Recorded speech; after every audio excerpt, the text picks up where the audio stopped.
Good evening. I'd like to call to order this work study of White Bear Lake School District 624. Would the clerk please call the roll? Beloit? Here. Chapman? Here. Ellison? Here. Fahey here. Mullen? Here. Newmaster? Here. Wilson? Here. All right. The first item on the work study is the overview of the strategic planning. Dr. Kazmierczak.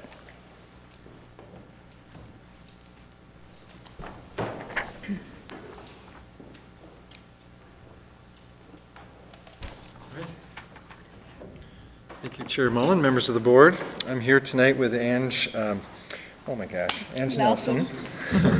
Sorry, Ange Nelson, who was, she's associate principal at North Campus, and she has been integral to the strategic planning process. She's our internal facilitator, and I'll talk a little bit about internal facilitator training, but Ange has been just remarkable throughout the process. She gets a chance to share tonight a lot of the work that's been going on. I'm going to kick us off, but we would not be here tonight if not for Ange and her support of the process and working with Dr. Cook, with the Cambrian group, and then us here internally. So much gratitude for her work throughout this process.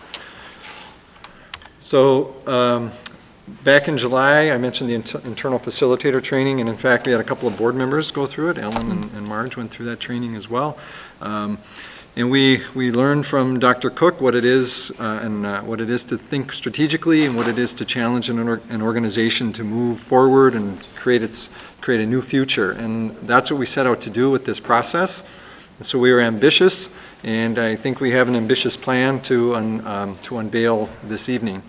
Now we're going to present it tonight, and then we're going to ask you to officially endorse it or adopt it at the April 9th board meeting. So tonight is our chance. We allowed a lot of time on tonight's agenda so we can talk about the strategic plan, so hopefully you feel comfortable with it after this evening.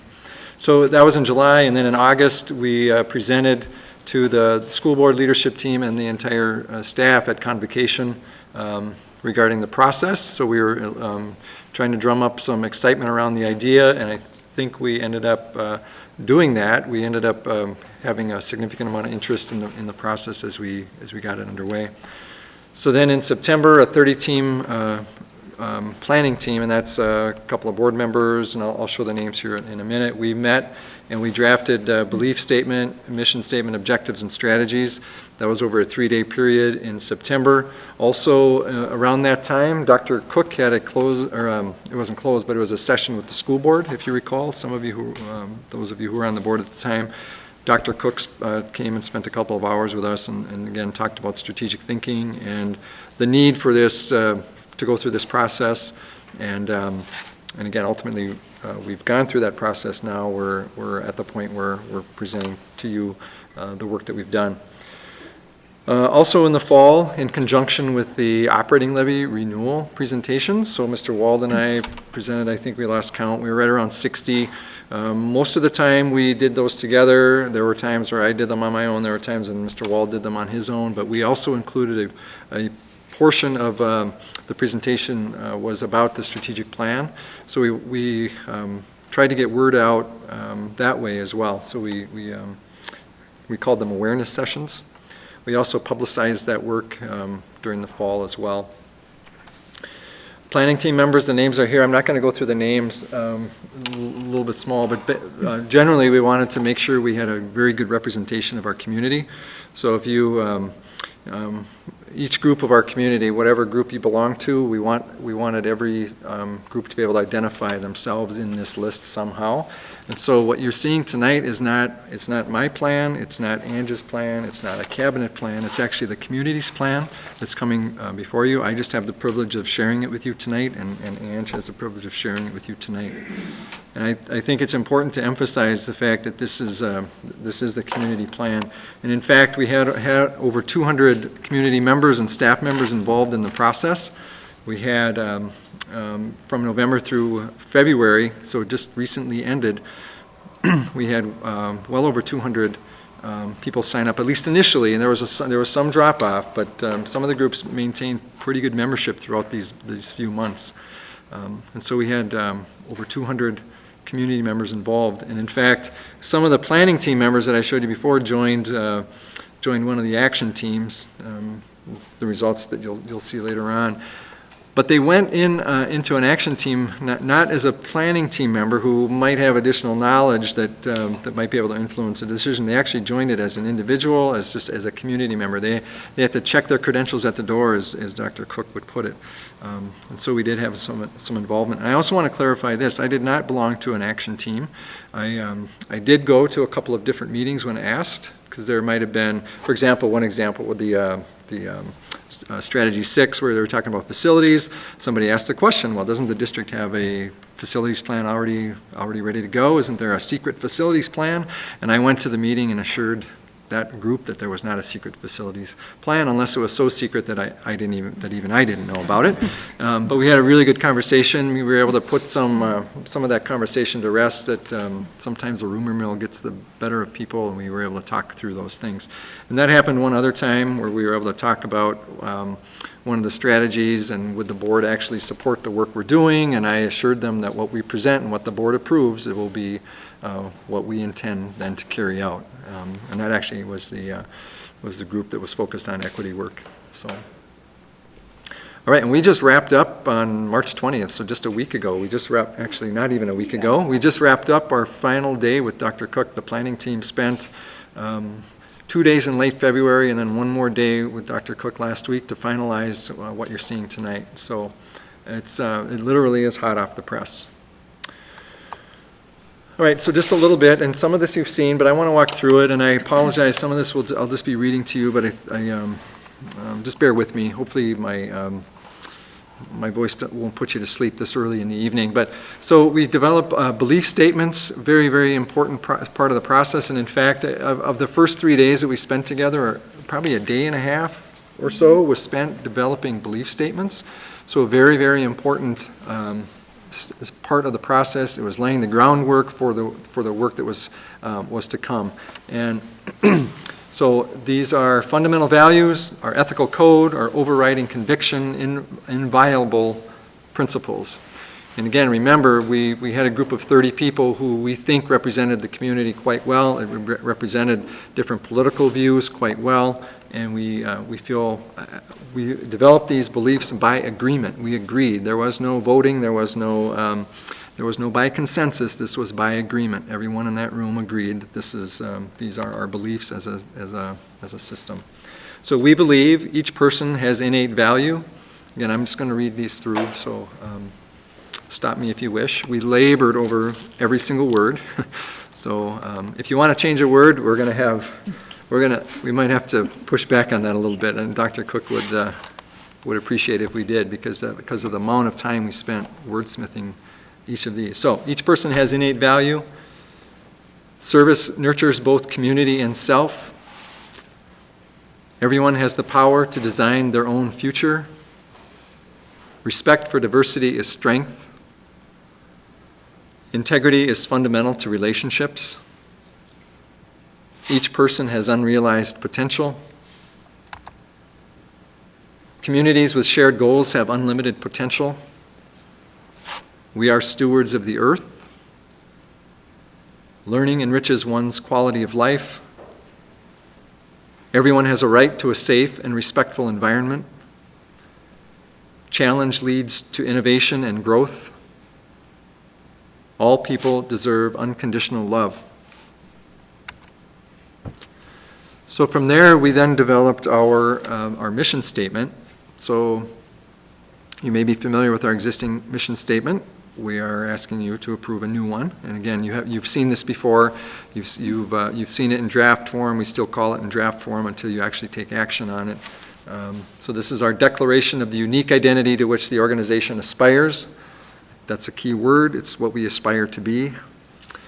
Its specific purpose and the means by which it will achieve its purpose. So our mission statement, again, bear with me, I'm going to read it.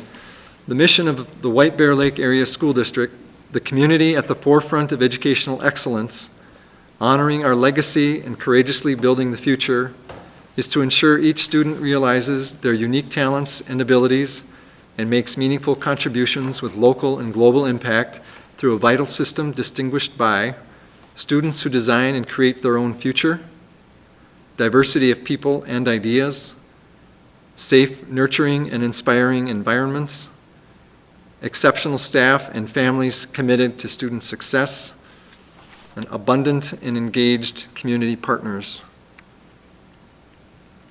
So we, as a group, we felt pretty good about this work. Again, this was a large portion of those 3 days was spent wordsmithing this. Given where we started, it was hard to believe that we actually landed on something that was this coherent and that we think captures really well the group of 30 and their thinking. Again, this was developed by agreement. Everyone in the room agreed that this is what we would advance to you for consideration to adopt as our new mission statement. Just a little bit more, some parameters, some things that guided our decision-making throughout the process. So we will make all decisions based on the best interest of the student. We will respect the dignity and worth of each person. We will not compromise excellence. We will expect the best of everyone. We will practice participatory decision-making throughout the organization. So those were things that these were non-starters. If anything that we talked about was going to violate one of these things, we would immediately deal with that. I should also mention, Ashley was part of the process. I'm sorry, I mentioned the other two board members. I should have also mentioned Ashley was also part of that. So to the very end, thank you very much. Very valuable to have your voice on that planning team. Okay, objectives. We then developed objectives, an expression of the intended specific results the organization is committed to achieve. So 100% of our students feel valued. Let me back up. So this is an expression of our intended results. This is what we hope. This is what we are committing to achieve as an organization. 100% of students will feel valued. 100% of students accomplish their personalized learning plan. 100% of students are prepared for and implement their design for their future. 100% of students graduate. 100% of students creatively adapt to an ever-changing world. And each student meaningfully contributes to community. All right, then strategies. Defined as bold resolutions that dedicate the organization's resources and energies toward the continuous creation of systems to achieve the extraordinary as expressed in the mission and objectives.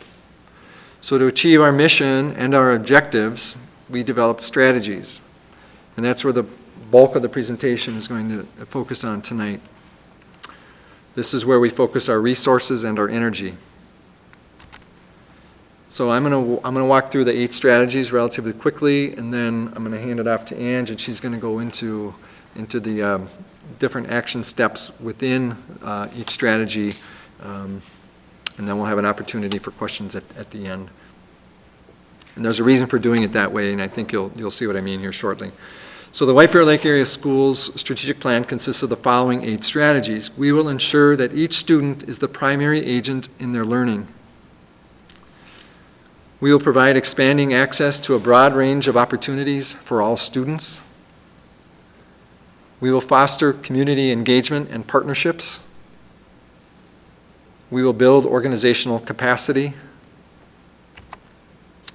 We will embrace all cultures with humility and respect.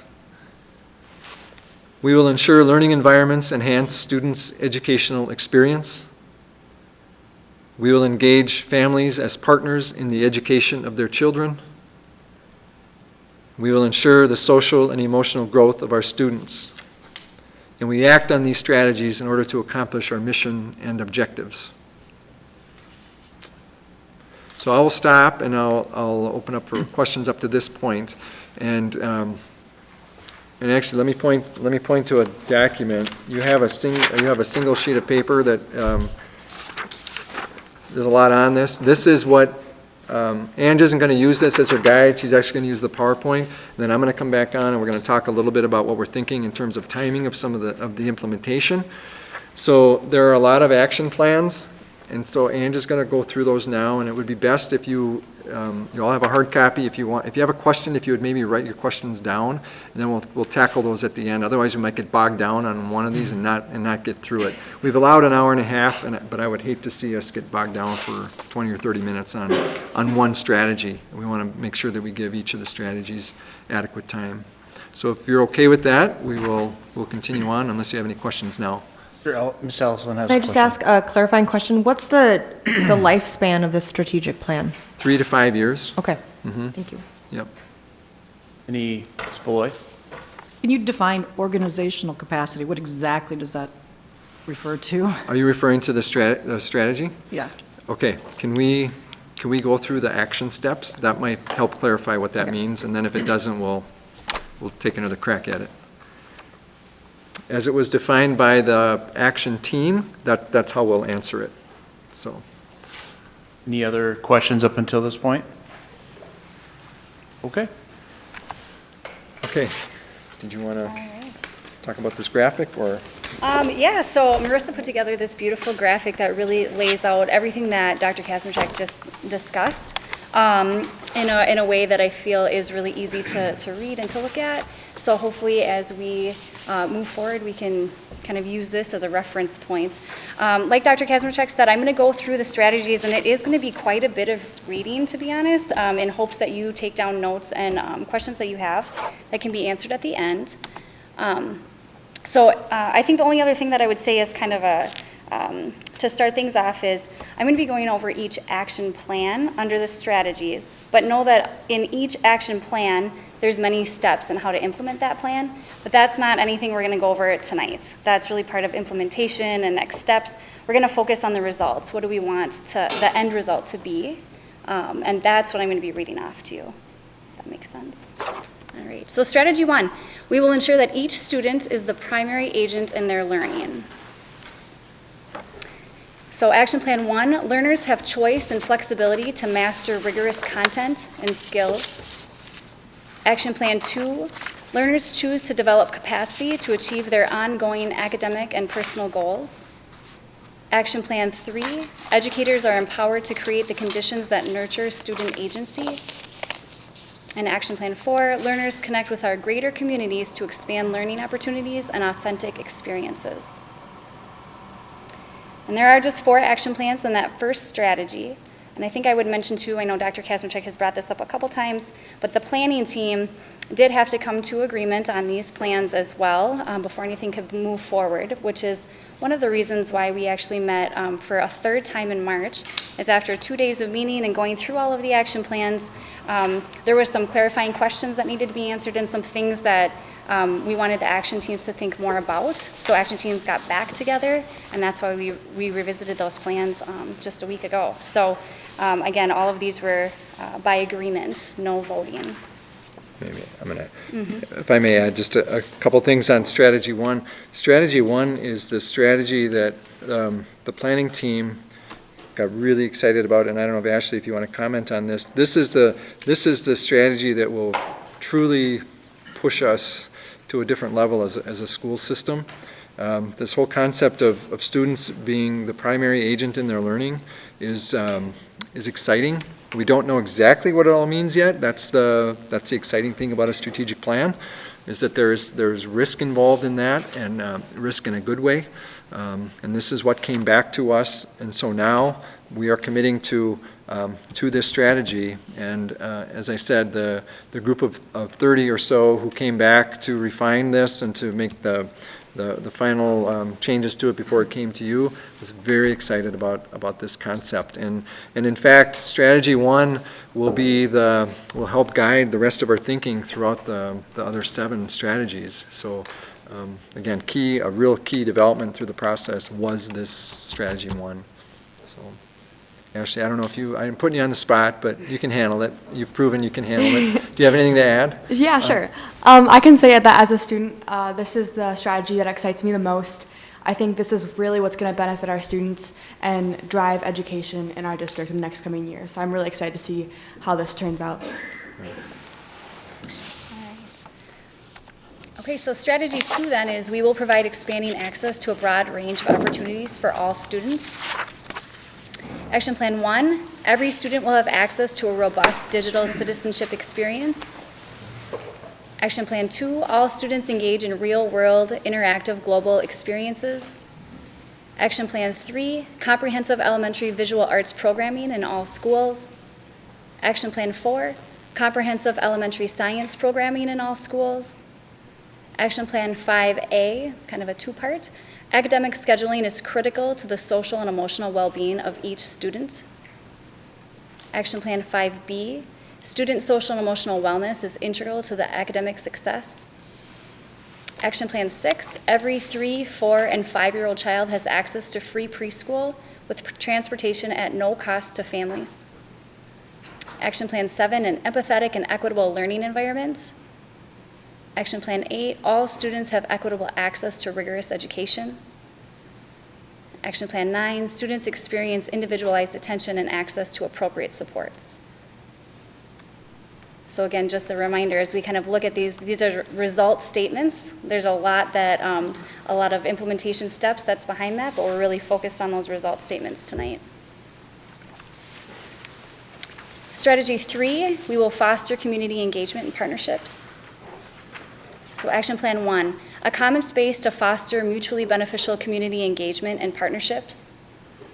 Action Plan 2, assessment of the efficacy of community engagement and partnerships across the district. Action Plan 3, a culture of service learning for all students and staff. Action Plan 4, a comprehensive communication strategy that reaches the entire community. Action Plan 5, purposeful partnerships and community engagement. Pause a sec.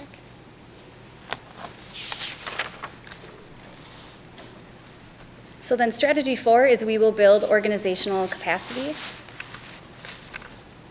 Action Plan 1, collaborative learning is valued, encouraged, and supported. Action Plan 2, professional learning is responsive to the needs of individuals. Action Plan 3, instructional leadership is responsive to the needs of departments, teams, and buildings. Action Plan 4, an increasingly diverse and culturally competent staff. Action Plan 5, a continuous improvement process that is focused, aligned, measurable, and adaptable.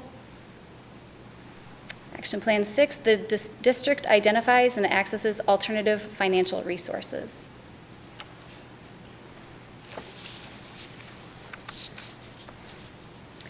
Strategy 5, then, we will embrace all cultures with humility and respect. Action Plan 1, members of all cultural communities participate in our schools. Action Plan 2, our school community is culturally responsive. Action Plan 3, curriculum and resources in all learning environments at all grade levels reflect diverse perspectives. Action Plan 4, the employees of White Bear Lake area schools reflect the diversity of its student population. Action Plan 5, district policies and procedures promote diversity and cultural acceptance. And Action Plan 6, a community resource center that actively supports families, provides links to the schools and community, and fosters cultural understanding.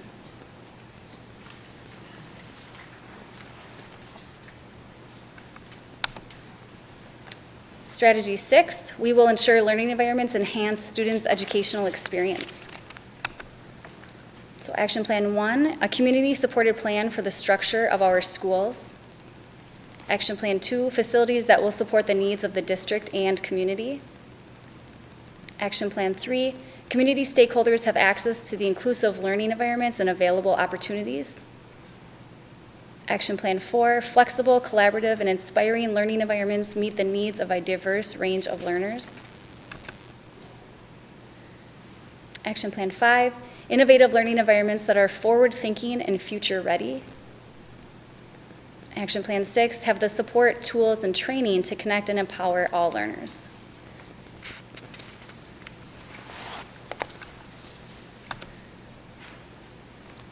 Couple strategies. Thanks for hanging in as I read through these.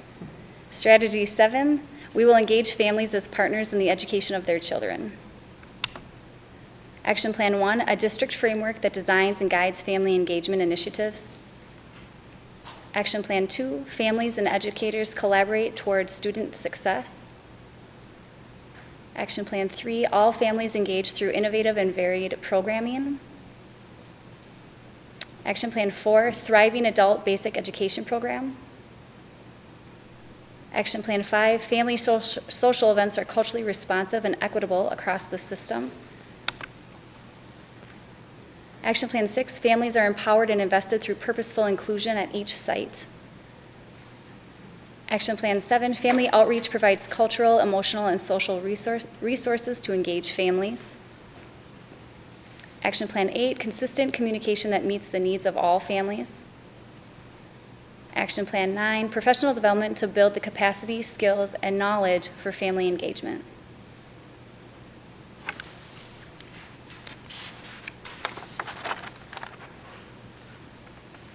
And then strategy 8 is the last strategy. We will ensure the social emotional growth of our students.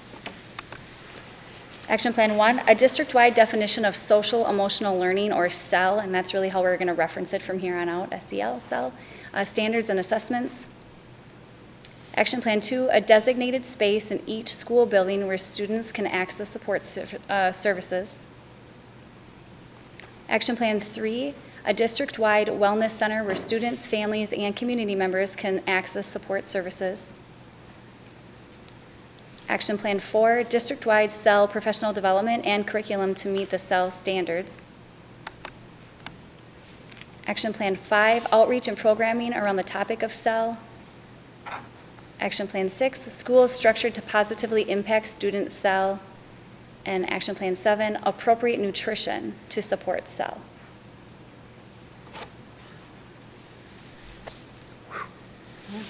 Okay.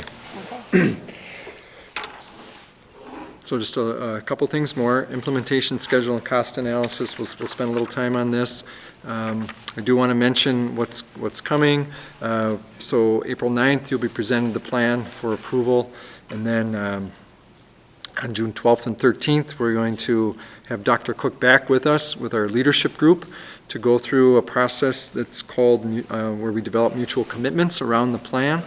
What I know about it is that we basically start to figure out whose responsibility it is to carry out the plan, and we actually we take job descriptions and we start naming names about who's going to do what, and so that will start happening on June 12th and 13th. And then in August, site planning training, and August 13th, 14th, and 15th, and actually August 13th is going to be a session with Dr. Cook on strategic thinking, and I would offer it right now to any board member who can attend that day, August 13th. Please do. If you haven't met Dr. Cook, and those of you who have, I think he's just a very endearing person, and he is incredibly intelligent, and he wrote the book on strategic planning, and I know the board appreciated the time we had with him a few months ago, and it felt like a graduate level seminar for a couple of hours, and that's what you get with Dr. Cook. And he, so anyway, I'll throw it out there that that day, that August 13th date, if you would like to spend some time with Dr. Cook, that would be a great opportunity for you to come in and do that and learn about strategic thinking. So what we're doing on August 13th is preparing folks to think about their work a little bit differently as we go forward. And then August 14th and 15th is when we'll be preparing building folks to essentially go through like a mini strategic planning process in their buildings, so that we have alignment, we have an aligned system based on the plan that you'll be adopting. We want to make sure that our buildings also are in alignment with that plan. So we're pretty excited about the upcoming few months and getting this work underway. Should we stop here for questions, or do you want me to go through this first? What do you think? We could go either way. I think we should go probably into questions, so. Okay. We'll start there. Ms. Fahey? I just said, thank you for talking about the mutual commitments and expectations stage, because I believe from doing the training with Dr. Cook, that was missing from our last strategic planning process. So that's very important, and I'd assume that as we go through those mutual commitments and expectations, we'd look for themes also in terms of, in the action plans. Yeah, so you'll notice in the action plans that there's some repetitive themes that have emerged, and it was really important in the process to leave them as part of the strategy that they were crafted under. And it was really part of management and implementation to align those plans. But the idea is if it emerges many times, it truly must need some strategic attention. That's what the team is coming forward with. Okay, thank you. Any other questions, comments at this point? Ms. Ellison? About, so we're asking questions now about the specific action plans, is that? Okay. I have a couple of questions. What do the phase 1, phase 2, phase 3, what are the timeframes on those? Yep, so phase 1 generally is years 1 and 2. And really, it could be year 1, if we're able to do something in that short of a time period, but, and it could be a year 1 to 1.5, or year 1 to year 2, so first couple of years.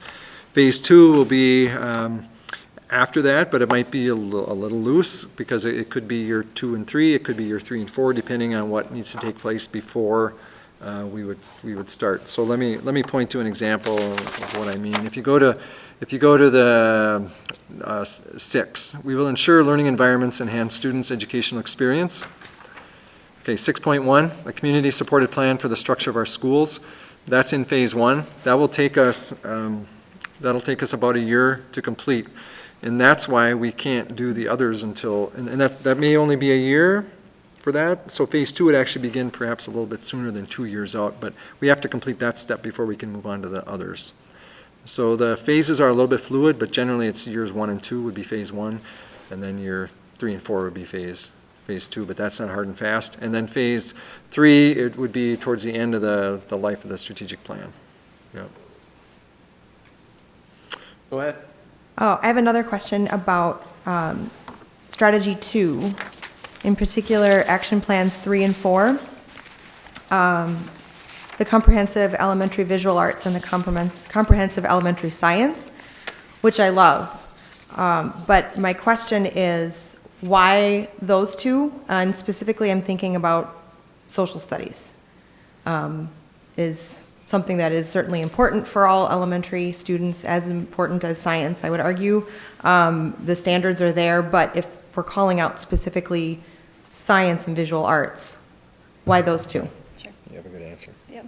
So this is something that we talked quite a bit about actually in the planning team with Dr. Cook. And the idea is, so the action teams went through a process in which they had to identify and define what the strategy meant to them, and really look at what are we doing, what are we not doing, and what are we doing but not doing as well as we could. And it was some of those things that then emerged as would need strategic attention. So throughout that, and with the members on that team, science and visual arts came out and emerged as things that would need strategic attention. Not that it's not happening in some form, but that needed its own special attention.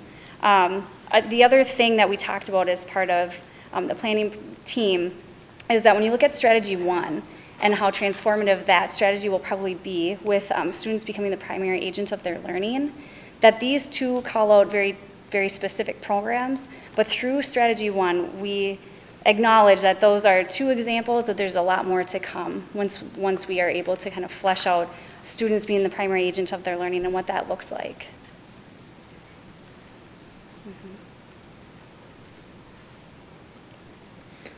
Other questions? Mr. Chapman?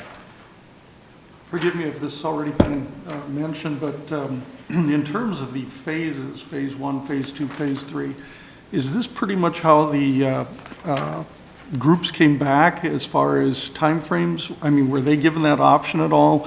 Or is this how the administration pretty much sorted everything out? This I'm is, just curious what we're looking yep, at. this was administration sorting it out from, yep. Okay. So we were given the list, and then we are tasked with carrying out this plan, and so what is a reasonable way of carrying this out? So this is a draft. We did have some conversation today at our cabinet meeting about it.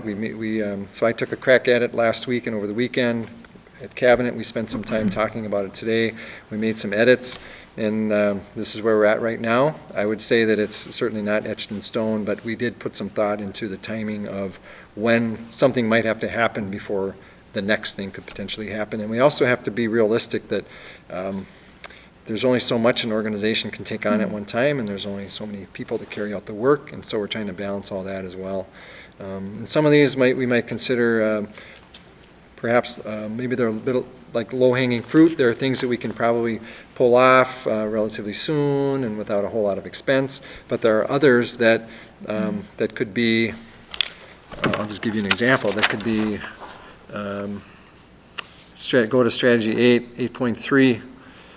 So a district-wide wellness center where students, families, and community members can access support services. There was a lot of discussion about this one at our last planning team meeting just last week. So we landed on the fact that this could be a range of options, including something that we could do in an existing space, or it could be, for those of you who remember, it could be a discussion about Achievement Center where we're seeking bonding from the state, or we're seeking local funding of a facility that might have cost between $12 and $15 million, or whatever that number was. So, so that again, that is we push that out there just because in reality, if we were going to do something that significant, it would take us some time to prepare for that. So. Does that answer your question, Kim? Is that? Yes. Okay. Yeah, thank you. Ms. Fahey? Oh, I just said, I was going to ask specifically about what you're talking about now, the Wellness and Achievement Center, because in the past, Senator Uyghur was a champion of that and helping us with the legislation. Is he still on board? Still loves the idea. He still loves the Yeah. idea, so he's still on board as Yeah. promoting that at the legislature Yeah. for us. And again, if it's something that, that, again, and I would also say that on that one, I would maybe add under the, I tried to keep the notes very brief for tonight, but I would also add that is something that we should be discussing as part of Strategy 6, the facilities work. So that's where we would also discuss that. And so even within, if, the way we're pursuing it, funding through the bonding bill was an unusual way for a school district to attain that type of facility, but we were partnering with the Ramsey County and others. So it was a good idea, and I think we made some progress, and we would certainly pursue that again.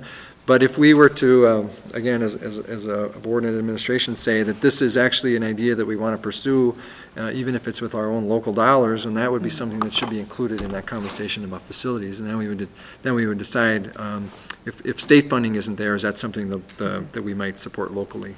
So, but again, both of those options would take some time. It would take a couple of years to accomplish. So. Other questions?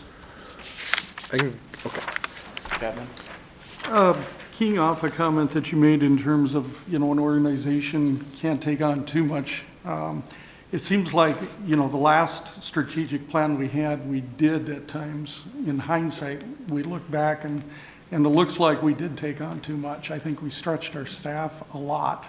And with that, I just am wondering what kind of fail-safe we're going to have and what kind of communications we may have as a board to make sure that we aren't stretching our staff to the breaking point. Well, I think we will be stretching our staff. We'll be stretching ourselves. We'll be stretching the organization, and I think that's the whole point of developing a strategic plan. How we go about that, I think, is another thing. I think we've learned a lot about implementation. I think we're still learning about implementation, so how are we going to develop a communications plan? Well, we will develop a communications plan around this. In fact, we were talking today about convocation, about the center of convocation will focus on our new strategic plan and where we hope it takes us as an organization. But there's no doubt, Kim, this will push us as an organization. I think another key is that there are some things that we're going to have to stop doing as a result of our new strategic plan. You'll see over on the right as an example, you see reallocate existing resources quite a few times.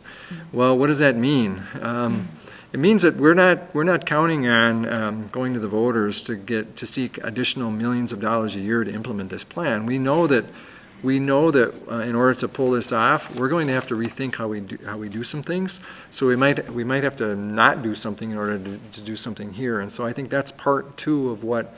Or also of what may have happened in the system is that there were things potentially layered on, but there wasn't a discussion about abandoning some other things. And so I think we're very sensitive to that, and I think we've there have been some lessons learned. Well, you do that in life, right? You learn lessons, especially in an organization, when you're trying to improve and you're trying to implement new things. And so I think the fact that we're having this dialogue is key. So I think that maybe is your question each time we talk about the strategic plan. What are we doing? Are we overloading our staff? We want to be sensitive that we're not, and yet we do want to push the system. Absolutely. Sir? Appreciate that because, I certainly want to see the system Yeah. stretched, but not to the point where, Yeah. we have a recoil. And Yeah. I think at times we were there, at least that's, Yeah. I sensed it.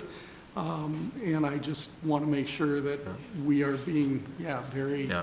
deliberate about what we do and using resources, because our staff, as you know, is our number one resource, number one asset, so. Yeah, appreciate that. Yeah. You have a question? I did. Ms. Ellison? I have a question about number 4.6.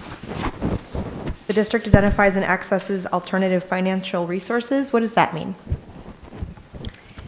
Yep. So that there's different examples of that, but it could be grant writing or seeking out individual donations, things like that. Mhm.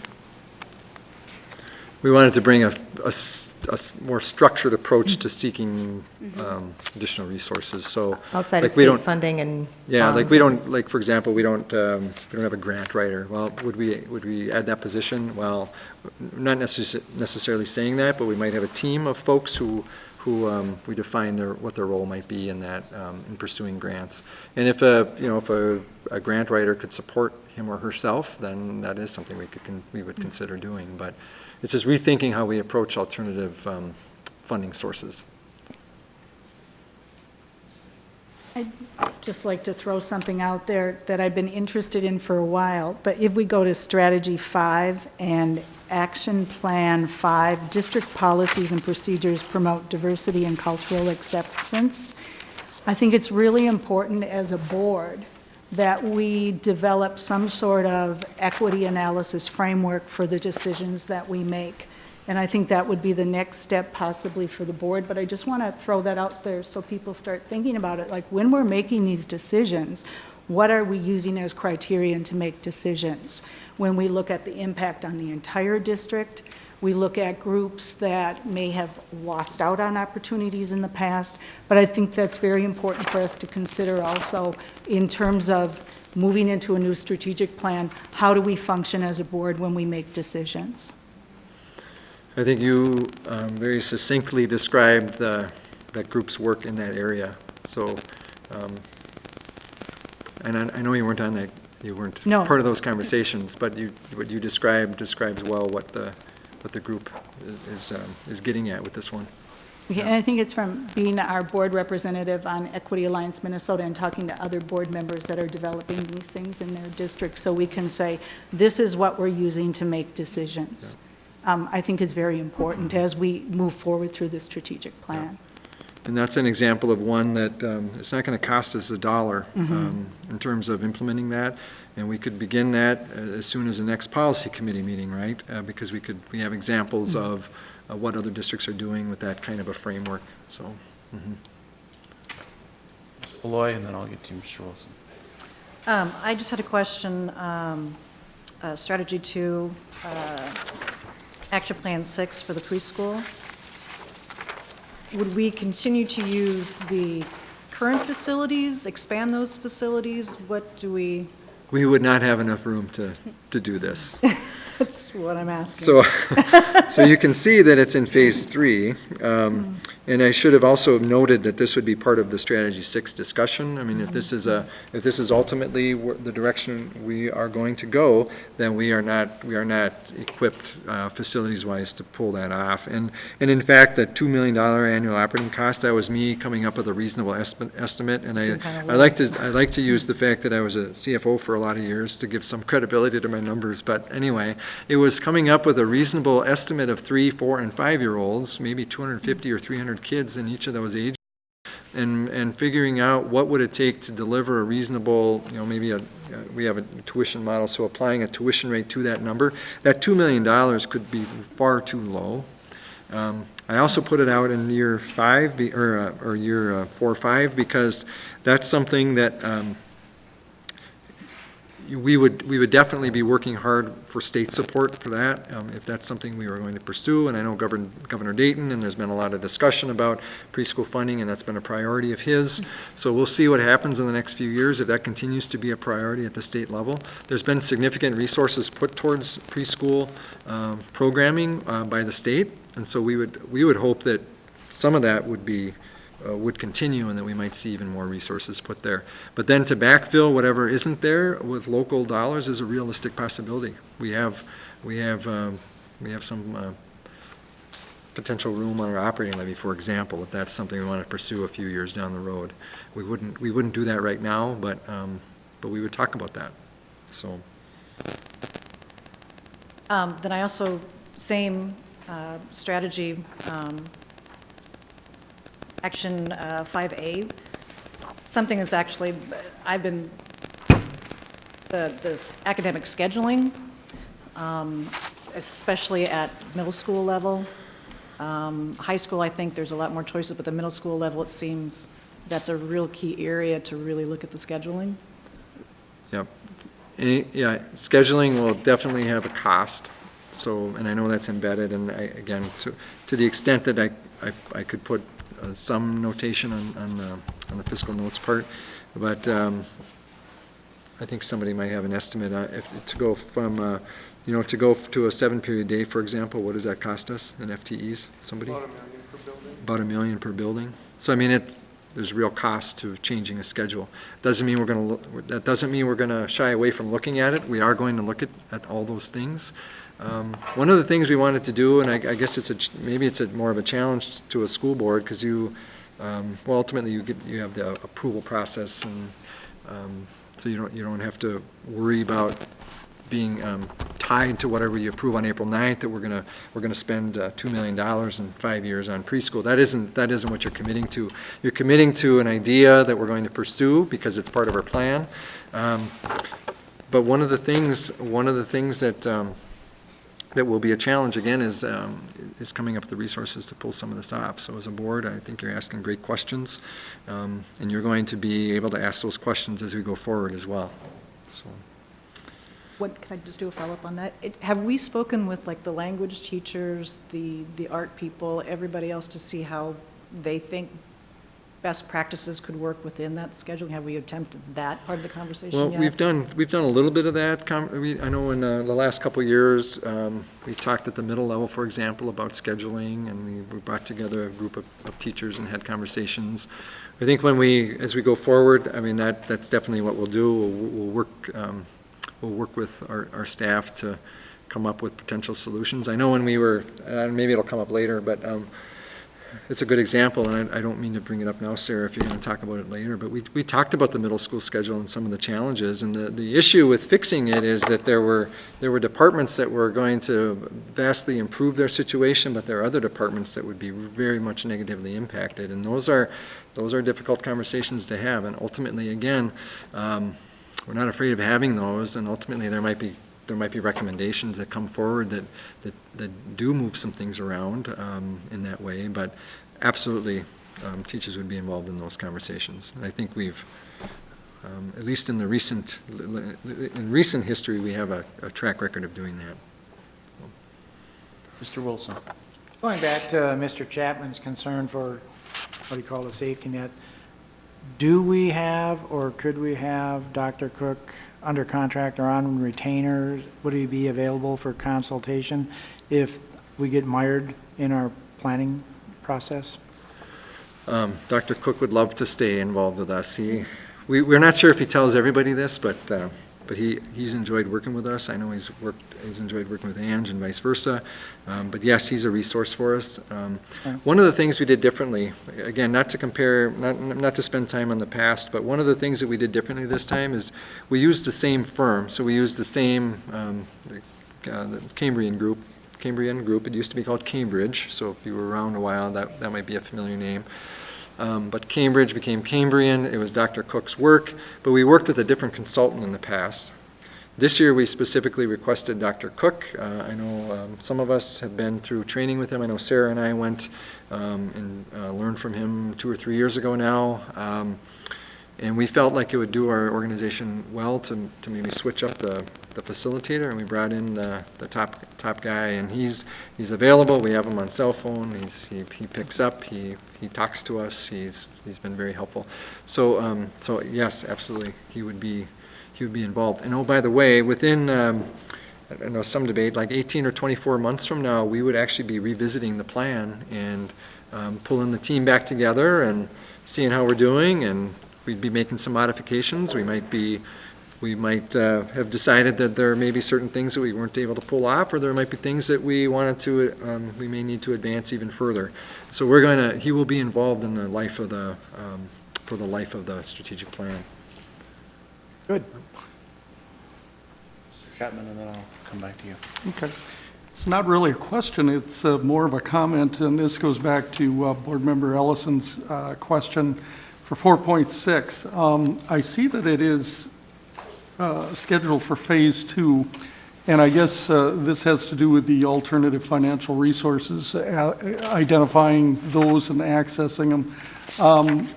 As much as we can, I would strongly encourage, if we, I don't know what all would be involved in that, but if there's any way possible to look at moving that to Phase 1.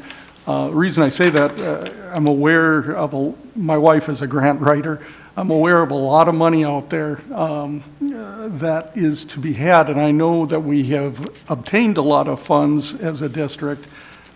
Sometimes, though, I think not having, at least my perception has been, we haven't necessarily had a consolidated, comprehensive way to access those funds from location to location on a district level.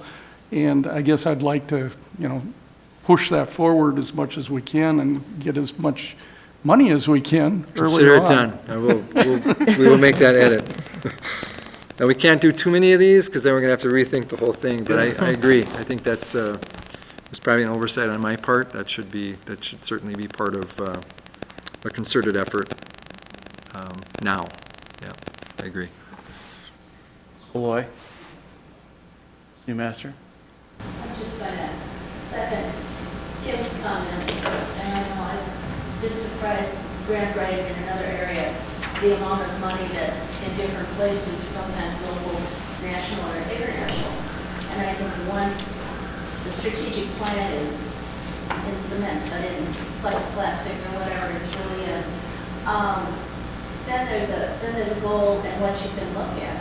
And having been an ancient employee of the district, I know it's not always clear that it's okay to write a grant for or who you have to get approval from. So that would really speed it up. That's a great point. Because you have many educators with passions that will fit this strategic plan. And if there's a clear directive, go for it. This is who you talk to when you're processing reform. And that you could really do it in a timely fashion. Because a lot of times, opportunity comes up and passes by. Yeah, that's a great point. And I don't just mean the big Bill Gates things. There's a lot of stuff out there. So I think it's a great way. And we have many teachers who write grants and educators in all areas, and they would love to be set loose, especially if there's a structure to help them funnel their grants along the path and get many times administrative approval or whatever. That's a great idea to start, at least encouraging people once we know what our direction and where we're going to put our efforts in this near future. And I'm going to make one other comment, because I was involved in this from the get-go in the beginning. And I'm amazed at the diverse people that put days and days and hours and 4 months of night meetings and managed to come up with consensus. And we were all over the map. So I was on jury duty last week, and I thought, we could have used that stuff. But I mean, our community did a great job, and we even met up in Hugo. So at City Hall, we didn't just meet here. Even in Hugo. Yeah, our initial, It's Part of our hard. district. It is, but I think we get so into our pattern that it's really good to break the mold and go someplace else and meet with people. So it's a really good process. Yeah, we kicked it off in Hugo. The initial 3 days were spent up there, and it was a great place to be. And some of us had a chance to look around a bit again and notice what's happening up there. And so it was a nice place to be for those 3 days. I'm not cutting off the questions, but let me just talk a little bit more about this. I think I've touched on most of it through answering the questions, but I think you've gotten a sense for the fact that the fiscal notes are an attempt at putting a number down on some of these, but others it's a wide range, as I gave an example of using the existing space to building a new building. That's the wide range we're talking about, and so once we really get into the management of this plan, you will certainly be kept informed along the way. There'll be regular updates for you as we move forward. Again, the reallocating of existing resources, that will be, in some cases, it won't be difficult to do. In some cases, there might be some difficulty in doing that. But again, these are things that we'll keep you informed about as we go forward. So we've talked about the phases and what they mean. We've talked about the fiscal notes. I've tried to give a hard number where I felt somewhat confident in giving you one. But this is a draft, and this is at first blush attempt at bringing some organization to the next few years around our new strategic plan. And I'm pretty sure there'll be changes. I'm pretty sure some of these X's will move around between now and perhaps throughout the life of the plan. So. Okay, any other questions? You have a question? I want to ask it, it's fine. Good. Anybody else? Are you going to go into the financials? I'm not going to go in any Okay. deeper than this. If you have questions about what's over on the fiscal notes, I'd be happy to. I have a general comment. Okay. Just looking at the constitution of the planning team, I'm familiar or know about 2/3 of them. That's, in my opinion, a blue ribbon panel. I'm really fully confident in the actions and the directions that they'll say we need to take to increase our strategic plan. I would say, reading through it, that it is a very robust and ambitious plan, but I would also say that's as it should be. And it's what our students are going to need to best prepare them for entry into society on their own in the years ahead. So I think it's just a great start to what we hope to achieve as a district. Yeah. Thank you. I think that's well put. Elson? I also just wanted to commend the team. I'm particularly excited about the words inclusion and diversity and cultural competence. I think that is so important going forward. So I'm really excited about that direction in particular that the district is going. So thank you for all your work. So I may comment on that. One of the teams that had me come in and talk to them was the group, the Strategy 5, We'll Embrace All Cultures with Humility and Respect.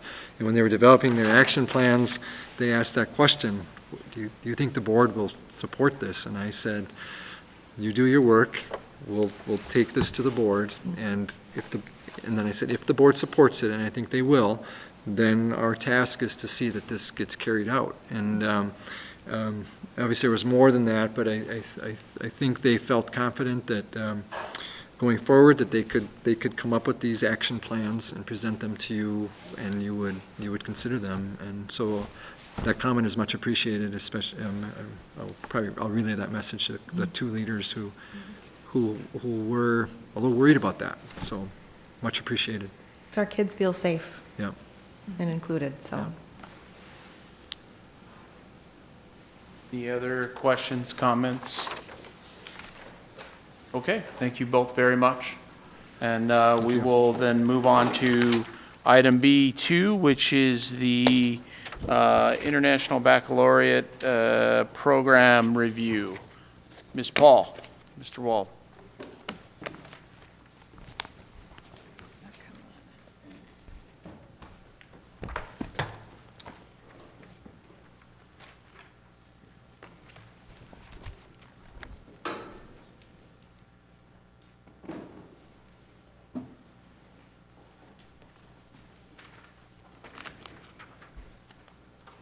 Welcome. All right, Chair Mullen, Dr. Kazmierczak, members of the board. Thank you for the opportunity tonight to talk about the work that has been underway with the IB programming. The experiences of our students and the programs that we offer are critical and core to our mission. And so, Ms. Paul, can I interrupt for 1 Yes. second, please? I apologize. Yes. So I know that you've got a presentation to go Yes. through, and I want to make sure I'm being respectful to that. So I would ask then, how is to better handle this? Because I know there's going to be a lot of questions coming that Yep. direction. Would it be better for you to get through the presentation before we open it up to questions? Or would you like to have board members ask them as we move along?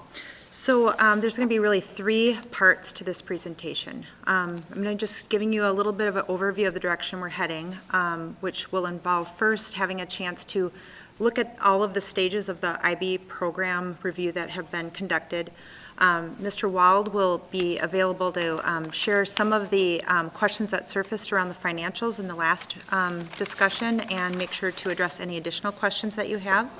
And then I will be going through the review around the PYP programming at Matoska, and then we will have, I will share a recommendation to you that we would like to build a work plan around between now and May, and then answer questions.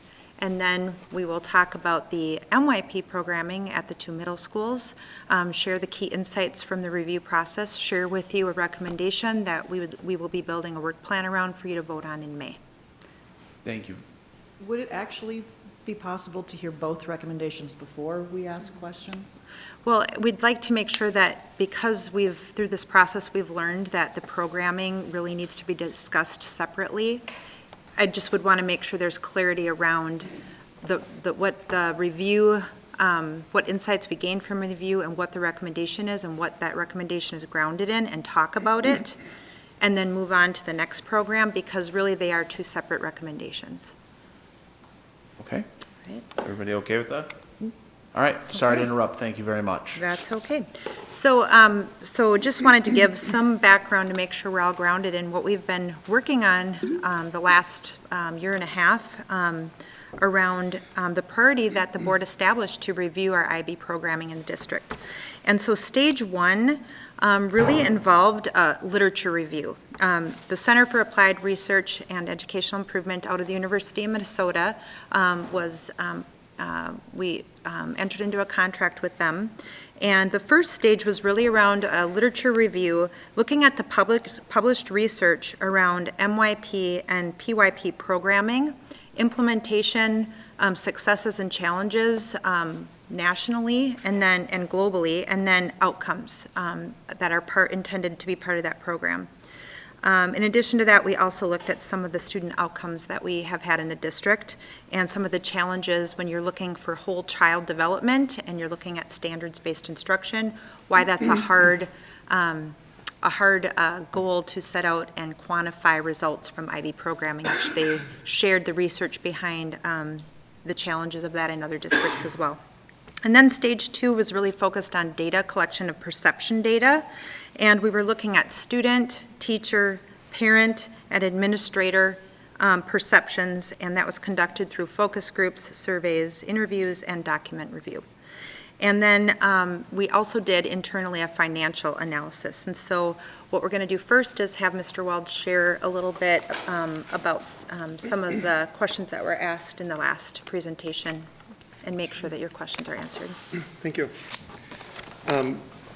When the district chooses to offer a national or international program, whether it be IB, AVID, advanced placement, college in the schools, all those programs come with expectations for the district on elements that must be delivered in order to deliver the program. And so I've identified for you those elements within the IB program. So the annual fee to IB program at the PYP program is $8,520. That's the fee to International Baccalaureate. We're also required to have an IB coordinator, halftime IB coordinator at the site. And so that's an expense that's expected with IB. And so that's about a $60,000 position with benefits, 0.5 FTE. All classroom teachers are to be trained, this is just specifically in the PYP program, all classroom teachers are to be trained every 5 years. It's about 25 sections at Matoska, so that's about 5 teachers a year. So you're in the $10,000 a year training for classroom teachers, and that includes that there'll be a hire, 1 or 2 hires probably every year, and those teachers will need to get up to speed as well. And so 5, 6, 7 teachers a year in administration that needs to be trained. It should be noted that MDE does provide reimbursements for some of the training. And so we look at last year's numbers, we're about 40% of the cost of out-of-state training was reimbursed through MDE. They do the same with advanced placement. Advanced placement doesn't have to be out of state, but when we send teachers to training for advanced placement, there's a fund from MDE that we can access to get reimbursed for those, for the training costs for those teachers. Curriculum alignment is part of any program that you offer, and so we don't look at that necessarily as a expense related specifically to IB, but part of our academic programming is that we're aligning curriculum. That's an ongoing expense, typically managed through our building professional development funds or through district-wide professional development funds. And then finally through IB, we're required every year to have an annual certification. The middle years program has almost the same requirements. And so we have the annual IB fee, which is $9,280. That's a bit of a discounted fee because if you have a PYP and an MYP, you get a discount. And so we save about $400 per school because we have both programs. So about it is $9,280 per school. We have an IB coordinator, again, half-time, 0.5 FTE at each site. So that comes to about, in our case, about $105,000 salary and benefits. We have 1 classroom teacher per content area is required to be trained every 5 years. So the training requirement at MYP is different than at PYP. Instead of every MYP teacher being trained every 5 years, it's 1 from each content area every 5 years. So significantly lower cost for the training. Most of our professional development training in the MYP is for subs, the cost of hiring subs when we do training on site. And again, annual certification every 5 years. So the challenge with identifying the costs related to an IB program is that many of those costs are going to be there no matter what the program is. Remove IB and offer a different program, and you're still going to have those professional development ongoing costs. You may have a coordinator, it wouldn't be an IB coordinator, but you may have a coordinator that's leading a different mode of programming. Okay? So the programming that you can say for sure you're going to have with IB is the IB fee every year, that $27,000 for our district, for the 3 sites, about $27,000 that we pay IB every year to provide the programming. The IB coordinator fees may be a IB specific fee as well if you don't use that position if you eliminated IB. Does that make sense? Other questions that board asked was just to clear a little narrative around enrollment. And so we shared at the last meeting open enrollment numbers for all of our elementary schools, and the question was asked, well, how does that compare to, when you break those down by grade level, how does Matoska specifically compare to our other elementary schools in enrollment? Are their class sizes larger or smaller based on the fact that 14.5% of our students at Matoska are open enrolled? Matoska is our second highest open enrollment school. Willow Lane is at 21.6% open enrollment. Vadnais is at 13%. So those are our 3 highest. Vadnais and Willow are both Title I schools. We try to keep our class sizes a little smaller in our Title I schools when we can. When we look at the enrollment by grade level for Matoska, Matoska has lower enrollment in grades K1, 4, and 5, and their enrollment's a little higher than the district average in 2nd and 3rd grade. but they're within one student in every grade level, K-5. Okay? So there's no, they look just like the other schools when it comes to enrollment. Okay. Finally, about professional development budgets, a couple things on professional development. The district has a professional development budget of about $1.2 million. And those funds are used to carry out district initiatives. Each school gets a building level professional development budget that is based on their enrollment. So every school gets the same based on enrollment. So some schools might be a little higher than others because their enrollment is a little higher. School with the smallest enrollment would have the smallest budget. School with the highest enrollment would have the largest budget. We committed this past year approximately $30,000 towards IB professional development in addition to the building funds. Okay.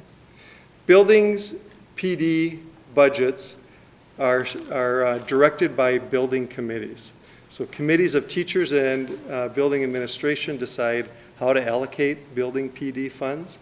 At Matoska, IB being their primary academic programming, they make the decision at the building that 70% of their professional development funds would be dedicated toward IB. The middle school committees decide not to use their building level professional development funds for IB, but rather access the funds they were allocated through the district. Okay.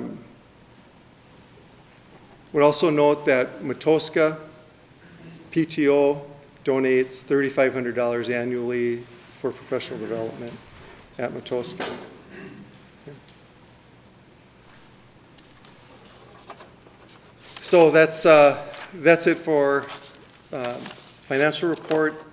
The entire program, like I said, we spend about $240,000, $242,000 a year in net value, but those expenses wouldn't go away necessarily if IB were to be discontinued. But the professional development money would be reallocated towards whatever programming we have in place in the schools. Okay. So is there any questions regarding the funding? I just had a clarification question. So I understand that the building level PD money is based on the enrollment, and then you made a statement for IB, it's $30,000 above the building funds? Right, out of the district PD allotment. Out of the district PD. Now, are there other schools that receive more PD money on top of what their building money is? No. No, okay. So, yeah, that's what I was just wanted to make sure that I was clear on that. Okay, thank you. I should offer one point of clarification that we do have like a state fund through the Achievement Integration Funding, which does give some additional funding to I'm sorry, some I can't hear schools. you. Okay, we do have Achievement Integration Funding in which we do have some schools that get additional funding through that funding mechanism, Willow Lane Elementary, through that incentive revenue funding, but by and large, no. Okay, so it's an extra $30,000 on top of the building funds. Thank you. Yep. Ms. Beloy? That's $30,000 for all three of the IB schools Right. combined? Right. Okay. Correct. Mr. Wilson? Forgive me if this was Ms. Fahey's question. I was jotting something down and didn't quite catch the beginning of it. But you said that the IB training doesn't come out of the PD funds like it does for other schools. It comes out of their building fund. How much is that for each of the schools or combined? Really, what How much it? is the building fund? Yeah, how much do they lose out of the building fund by entertaining the professional development really for IB? At the middle schools, is that Yeah, what you're asking? MYP. Well, What they is don't use their building professional development fund for IB. Yeah, they don't use the professional development fund, so it comes out of their general fund, if you want to call it that. How much comes out of that? Yeah, it comes out of that 30,000 that's Yeah. allocated to the buildings. That's, they have It's enough the in that 30,000? to cover, they have enough in that to cover their expenses So it's 30,000. for the three. district PD funds for the three Okay, Well, buildings. how much for the middle schools? You know? It was about 9,600 Per total. total? Yeah. Okay, thank you. Any other questions regarding the financing part of this? Okay. All right, Mr. Morris is going to give you a hard copy of the presentation so that you can write notes on there as you go.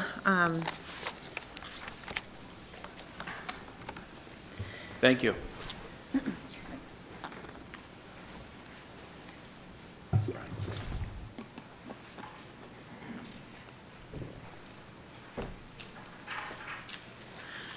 All right, we're going to start with just a general purpose of program review, because it's a critical part to the work that we do, that we're always continuing to look at ourselves as a learning organization and behaving so. And so as we look at a program review, what we're really trying to do is look at the current reality. What is the culture, the performance, structures, and systems that currently are in place? And what is our vision for our culture, goals, systems, and structures of what we can be? And we just want to be thoughtful about wherever we see gaps, that we're clear on looking at how we're going to get to being a district or any program operating at the vision state. And the two things that are going to be a focus of this presentation are around change readiness and change management. And there's an important distinction between the two, because all the work that we've been doing in this program review are really anchored so far in change readiness. We want to make sure that we are ready and that we're putting things in alignment so that when we look at changes we're going to make for implementation, we're really advancing the work towards implementing programs the best that we can. So far, we've been engaged in this change readiness process up until May, in which we're going to be giving you recommendations for each of the programs for you to vote on. And then attached to the recommendation, we are going to have a work plan that really lays out the change management process so that we really are moving towards the best programs that we can offer for our students. So change readiness. We really are looking for opportunities to look for areas of strength, and we're looking for opportunities that can be areas for growth. And we need to establish clarity in each of those areas so that not only we can move forward and create a sense of urgency about how we can improve, but that people are confident in feeling a sense of hope around the experiences that students are having in our schools, and that we're moving towards our vision. So the first program we're going to talk about is the Matoska PYP program. And so again, because of these programs really are looked at from our literature review as very distinct separate programs, we're just going to focus right now on what we've learned through this process about the strengths and opportunities for growth at Matoska International.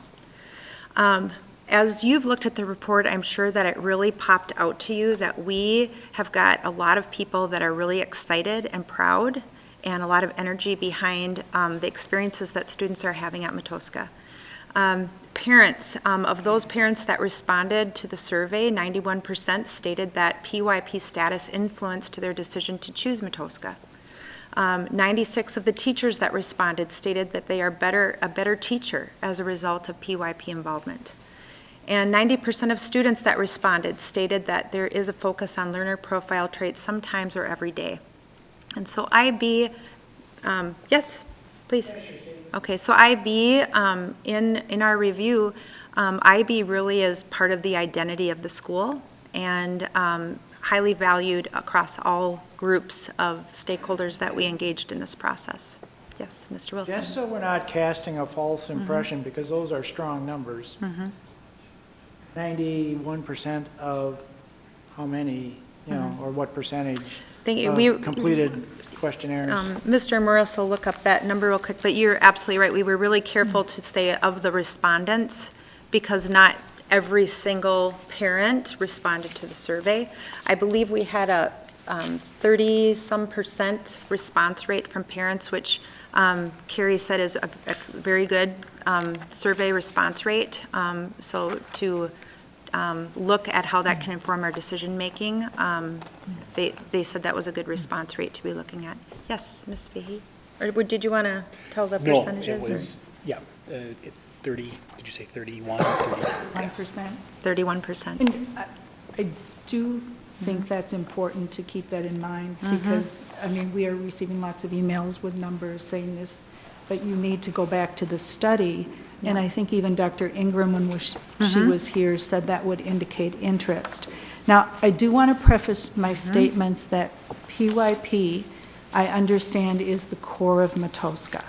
We're having a discussion here at the moment. We haven't seen a recommendation, but I think we need to make it very clear that we do use the correct numbers.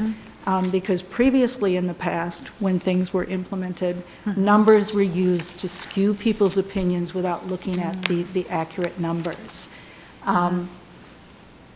So I understand that PYP at Matoska is very different from the MYP in the middle schools. And I just want to, in terms of full disclosure, I think I should let people know that I was at Sunrise from 1998 to 2015. And when we had the true middle school program, I know what it feels like to have a program removed from you. So I think people should be aware of that when I'm making comments about the MYP, that I was there through the implementation of it, and completely understand that at Matoska, it is something completely different. Okay, thank you. All right, so there's a lot of strengths that were surfaced in the review process that I think are points of celebration for all of us. I think when we have something that is working well, there's great ways that we can leverage those strengths and celebrate them. And there are some things that we as a district can celebrate through this review of the PY program at Matoska. In terms of opportunities for improvement, the things that we do in this district, we want to make sure that we have a sustainable model in order to make sure that we can continue providing those opportunities for students. And in the financial review, we did identify that there is an opportunity for improvement to make sure that the way that we're going about providing experiences, are we really looking at ways that we can maintain a focus on quality and consider ways that there could be more cost-effective ways of delivering programs. In addition, one of the things that came out in the review is that, we don't want any, we want to, wherever we can, minimize the tensions between expectations of being part of a pre-K through 12 continuum of services that makes sense for students as they progress through our system, and make sure that we are allowing for a value of fidelity of implementation to IB. And so there were some ways to make sure that we're continuing to be thoughtful about how we use our time and how we're making sure that we're really focused on alignment and coherence so that things don't feel separate to teachers. I mean, it's just something that is always at the forefront of our mind, and it was an area for opportunity for growth that came about from the review. So what we would like to be spending our time now from March until May is around a recommendation to continue IB programming at Matoska. Part of developing a work plan, just to give you an idea of some of the things why we want to make sure to take time between now and May, is that we do want to pursue cost-sharing models with area IB schools for teacher training. We've started the conversations with other districts. They're very interested in how we can actually work together across districts to make sure that there's an opportunity to collaborate with other teachers and administrators in other buildings implementing IB programs, but there may be an opportunity to reduce our training costs. And so we want to make sure to pursue what those opportunities could look like. Yes? What's the funding source for a multi-district, training? The funding source is the same, and so it's just about lowering cost and continuing to keep an eye on quality by partnering together. So instead of having teachers, one thing we would explore would be how could we look at, instead of relying solely on the national trainings, and we may still need to send some of our teachers to national trainings, but is there a way to have some shared trainings for new teachers that come into our schools to identified during workshop days if there's a way to kind of be at a site to bring in school teachers from the both districts to kind of create some professional development opportunity. And so we think it's worth pursuing as a way to continue with the quality, because we want to make sure in any program we offer, quality is for sure always going to be our driver, but there could be more cost-effective ways for us to explore. Yes. How will we handle funding disparities then between different districts? Can you? Well, if we get a lot for our, professional development for IB, North St. Paul doesn't, how do you handle that? Well, If you're going for a common training pool? I think that's part of what taking the time between right now, March to May, would be able to make sure that we can explain with clarity about what that might look like and how it's funded. But right now, it's just kind of helping you understand what's going to go into a work plan. But from initial conversations, that hasn't been a challenge that surfaced yet, but I appreciate the question around and attention to detail around how that would be funded. May I give an example? What I thought of was if we have two districts or if a district is bringing in a trainer, well, now two districts are bringing in that trainer and sharing the costs, so it would be that both districts are committing less than what they would have otherwise. That's what I was. Yes. That's an example of what I was thinking about. So in your example, both districts would actually be contributing less than they would have otherwise, but for the same quality of training. Yes, thank So. you. Ms. Fahey? Can I, along those lines, when I did the IB, the national training, it was in Minneapolis during the summer, and it was with the Minneapolis Public School District, brought in the trainers and stuff, and then we went along with that to reduce the cost. So I wasn't flying somewhere, there was no substitute coverage, so it is doable and it has been done. Yeah. And I think it's about really being thoughtful about all of the aspects about how we look at continuing to provide great programming, and there may be a need for some national travel, there may be opportunities to partner with other districts, and there may be opportunities for online training, which has been another, one district shared with me a way to further explore that option. So we just want to make sure to be thoughtful, and as you heard from our strategic plan, participatory processes are critical to how we do this, and so between getting ideas and making sure that we vet those and be in conversation with teachers is going to be critical to putting together a plan for moving forward. Yes. Ms. Fahey? Because I would appreciate you pursuing, if it does continue at Matoska, partnering with other districts to reduce the cost. Because, I mean, in all honesty, when I looked at 1 year, $16,000 for travel for one school, it kind of took my breath away for a minute. And that's not even the training, that's getting there and back. Yeah. And then there are obviously hotel costs, et cetera. So I would encourage that we look at those other options to reduce the costs. Thank you. Any other questions regarding the PYP?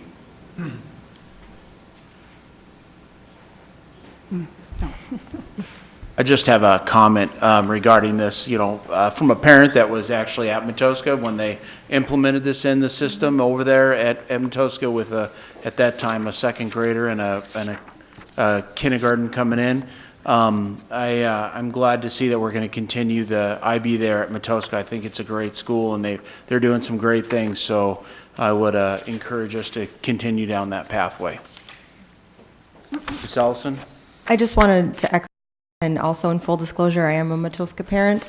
I think it's important that we listen to the Matoska community, and I think they have been pretty clear, and the review was pretty clear that it works at Matoska, and that, as you said, Ms. Paul, it's part of the identity of the school. And as a parent, that's one community I think that we need to make sure that we're honoring. And I was looking at the strategic plan as we were talking, and I was thinking about PYP in particular, and there's a lot of areas of intersection, I believe, with the strategic plan and what I see is happening at Matoska. So I think this would, I think, honor what came out in the review and also what's coming out of the Matoska community. Could I apologize real quick, because I forgot to ask John Leininger to come up here with us in case you had any questions that would be connected with the principal, and I apologize. I meant to have you come up, and so just as part of the work, and I apologize I forgot for not Ange doing that. Nelson's name. Pardon? I forgot Ange's name. Okay, well, learning organization, right? I think that was worse than Janet. I wanted to mention one thing, just because there's a lot of people here tonight. Just want to emphasize that the recommendation is being presented tonight. The board is not acting tonight. The action would occur in May. So we just want to clarify that that's the process here. Welcome, Mr. Leininger. Is there any other, Ms. Beloy?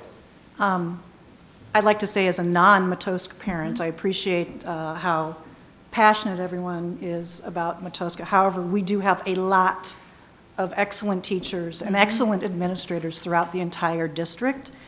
And I take large exception to some of the messages that we've been getting that refer to Matoska as being the best in the district because it's IB. There is nothing in this report that definitively says that this program is better than anything else that we're doing in the district. There's no study that they came up with.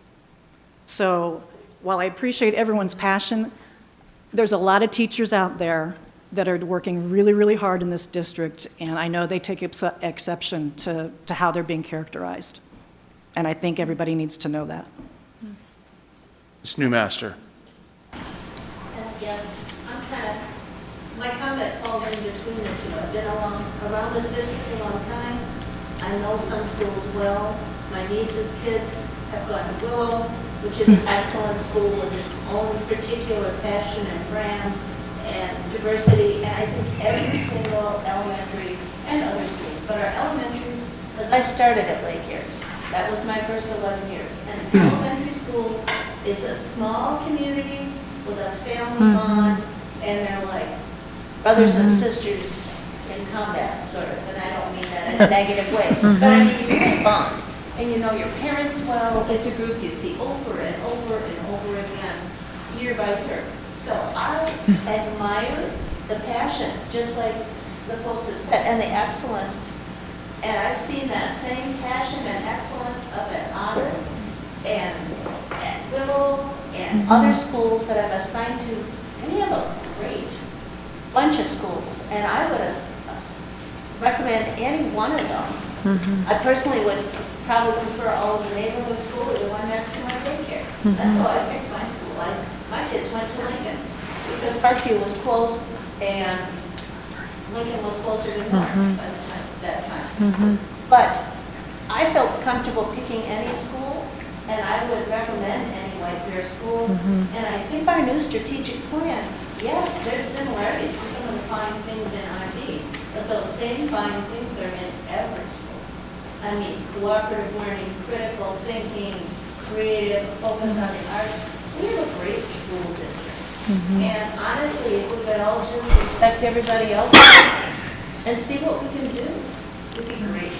Because I've gotten some letters that kind of made me feel depressed. But I have to expect that it's folks that feel strongly about their kids and what they want. And sometimes that makes us all feel super strong. Yeah.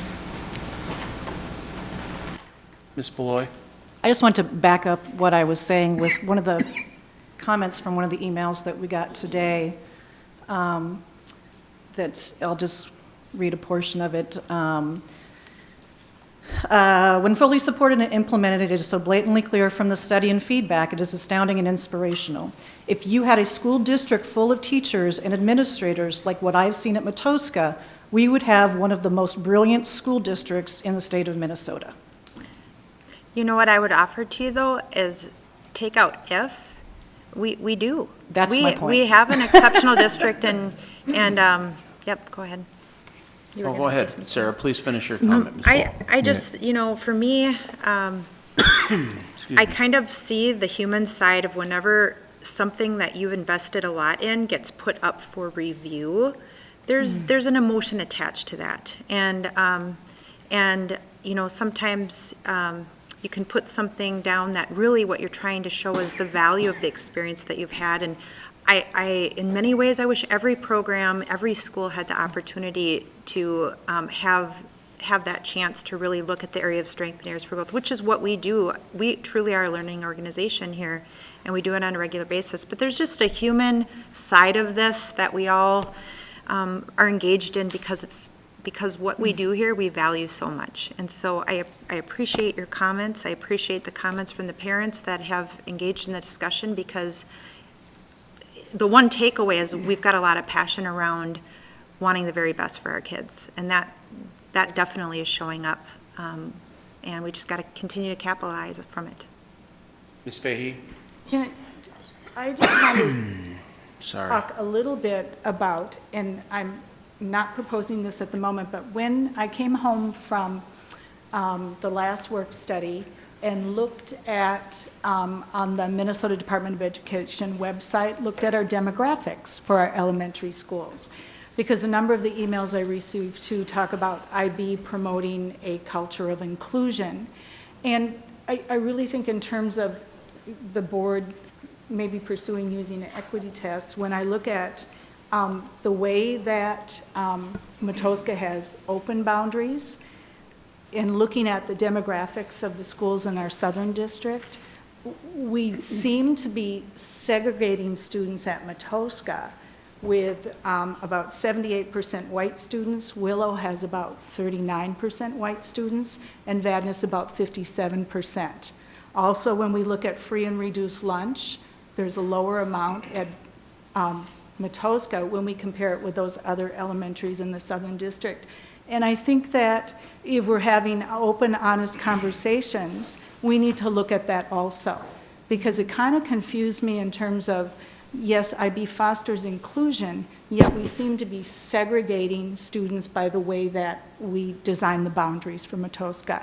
And I'm not talking about changing anything at the moment, but as we go through the strategic plan, it's just something that we need to look at, because it does concern me. Sorry, can I respond?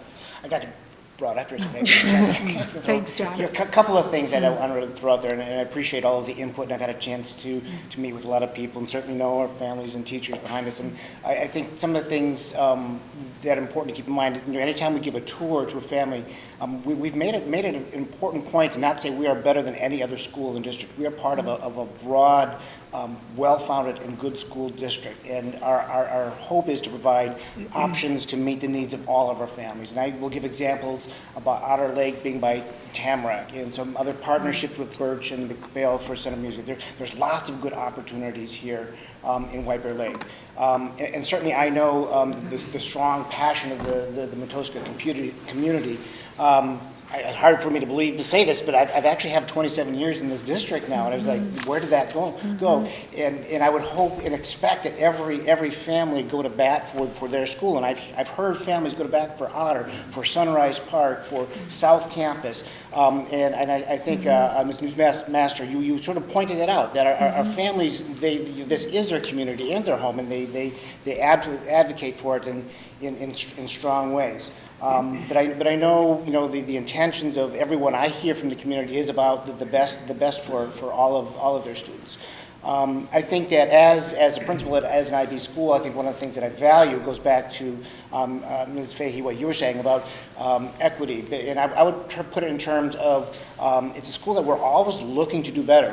When we began this journey, it wasn't about this is who we are, check the boxes and be done. It's like, what do we need to do next? And how have we evolved? How have we grown? And where are we going to go in the next phase? And I think that they're all really good questions. They're questions that I ask myself as an administrator every day, that I get asked from my community and from our teachers all the time. And it's one of the exciting things about Matoska is, like, we can think about the next piece. How can we be more fiscally responsible? How can we think about equity? Because those are the roots of where it came from. How do we look at enrollment, and how do we fit, important to me, how do we fit in within the White Bear School District, because we're an important part of a broader, really, really good community.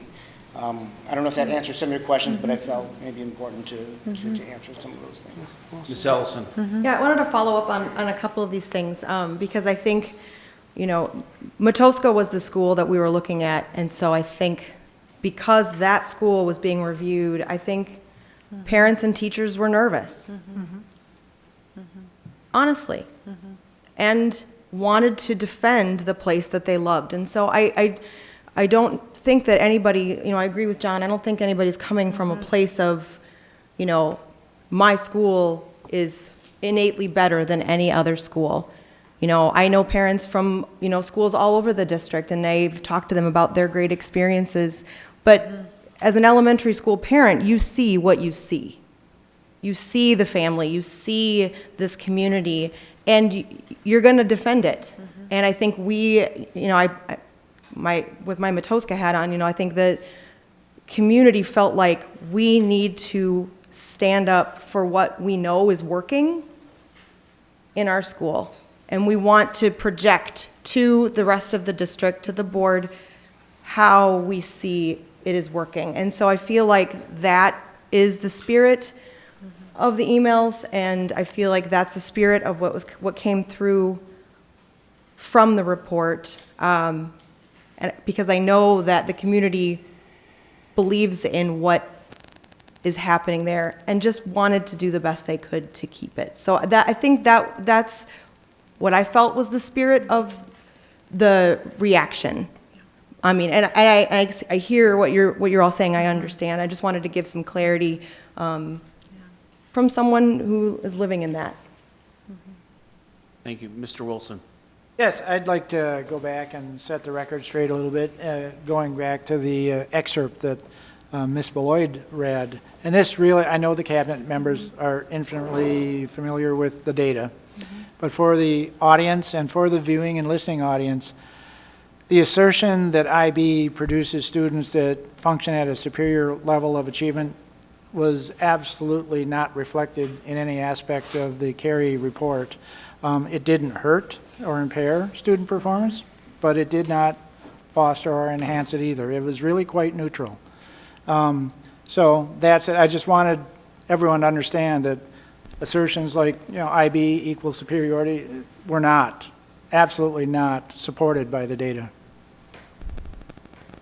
Ms. Beloit. It begs the question, why are we going to continue something that doesn't have any support of the data? I appreciate that it's based on the identity of the school, and if we're going to decide that that's why we're going to continue it, then we need to say that's why we're continuing it, not that it hasn't shown that it creates a better outcome there than any other school. So if the students and parents absolutely love the program, we decide that we want to continue it for that reason, then we have to say it's for that reason. Otherwise, we need to set up some sort of way to track whether or not the program actually works, because we're spending extra money on something that we're not spending at other schools. And there is an equity issue. So I'm going to try to unpack a little bit about what came up in stage 1 of this review. I think we want to sometimes today look at the way that we're looking at our programming, such as standards-based instruction, and say, well, let's look now at how students have done based on standards, and then we'll just know by looking at that quantitative data whether it was successful or not. But the challenge that we had was, what was the purpose behind why we brought IB programming to the district? And it had to do more with mindsets and being part of more of a holistic experience for students than around reading and math scores. And so we kind of really spent a lot of time engaged in that, like, how are we going to define success when in the beginning there weren't metrics that were identified? So now how do we change the metrics from what we're looking at today, which wasn't aligned with the purpose of why the board adopted IB? So, Ms. Beloit, I think that you're making a great point, that anything that we do in the district, we have to identify what are the objectives and goals. There will be several aspects of our strategic plan that are going to help to inform us, because there is some alignment around some of these same key objectives that come from an IB program that are connected broader to the strategic plan. But I do think it is difficult when we don't have metrics identified to then have that be part of our narrative. And so I do think that will be something that you're going to see as part of laying out a process or identifying those metrics moving forward. Because I think it gives clarity, which is really what change readiness is. It's about how do we give clarity so that people can really understand what we're all setting out to accomplish, you as a board and the administrator and the families and students at the school and teachers at the school. So thank you for that. Ms. Newmaster? I think we've all said lots. And the one thing about data, and I'm kind of a data rep. I mean, I like data. But we all know data doesn't measure some of the most important things. And we all want what's good for our kids. We want the best for our kids. And we talk about choice. And Natasha was a choice. Just like extra music at Birch is a choice. Now, even knowledge with my kids both being musical, if they were little now, I'd truck them over to Birch. But I'll do that for our kids. We look and see what do we think is a good fit for our child. And I don't think anybody wants to eliminate choice, but it has to be grown in a community and be a good fit. And again, we analyze everything. I've been in this business long enough to know whether I taught German or was in the media center, we all had our review usually about every 7 years. We went through and filled out stuff. So it does make you feel a little itchy when they do that, but it's not anything to do. And I think, Natasha's passion is, respected. And other people with their own passions have to be respected too. So our kids have a robust choice. Our districts do that, our high schools do that, and I'm proud of White Bear for what we offer to our kids at every level. So I think there's no one path. All right. Other questions regarding the PYP? Okay, I think we could go ahead. Oh, sorry, I just wanted to reflect one piece of data that did come out from the review, and that is that 82% of teachers strongly agreed that they felt they were a better teacher of their result of the involvement in PYP. And I think that's something that we can't ignore. That, because I agree that data sometimes is fuzzy. But I think that I agree with Ms. Newmaster that data doesn't measure all things. But I do think that what the data that was collected did show is that the teachers are invested, the teachers feel supported, and the teachers feel like it's good for the kids. The qualitative data, I believe, that we got from the surveys and from parent emails show that there are things that cannot be necessarily quantified. So I think we do have a balance of both to consider, which does make this more complicated, but I do think that all things considered, there's a lot of data and qualitative information pointing toward what I think is presented here. Okay. All right. Any other questions regarding PYP?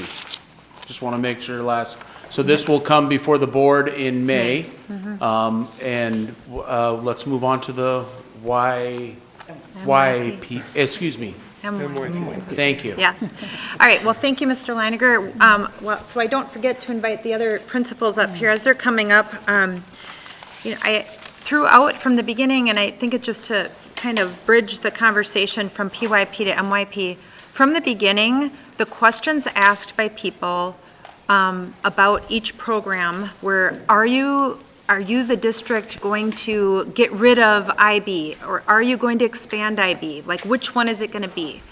And I think it's important before we even begin this conversation is that this is not going to be an either-or discussion right now, because there's a lot of complexities that go with the MYP discussion. And a couple of times when we've been in conversations, the book Good to Great has come up, and I just want to share a quote from that book. Good to great transformations look dramatic and revolutionary on the outside, but actually are organic, cumulative processes on the inside. There is no single defining action, no one lucky break or miracle moment. And so I think right now, this conversation is really about moving from good to great. Throughout the review, there's been a focus and an acknowledgement that we do good things in middle school.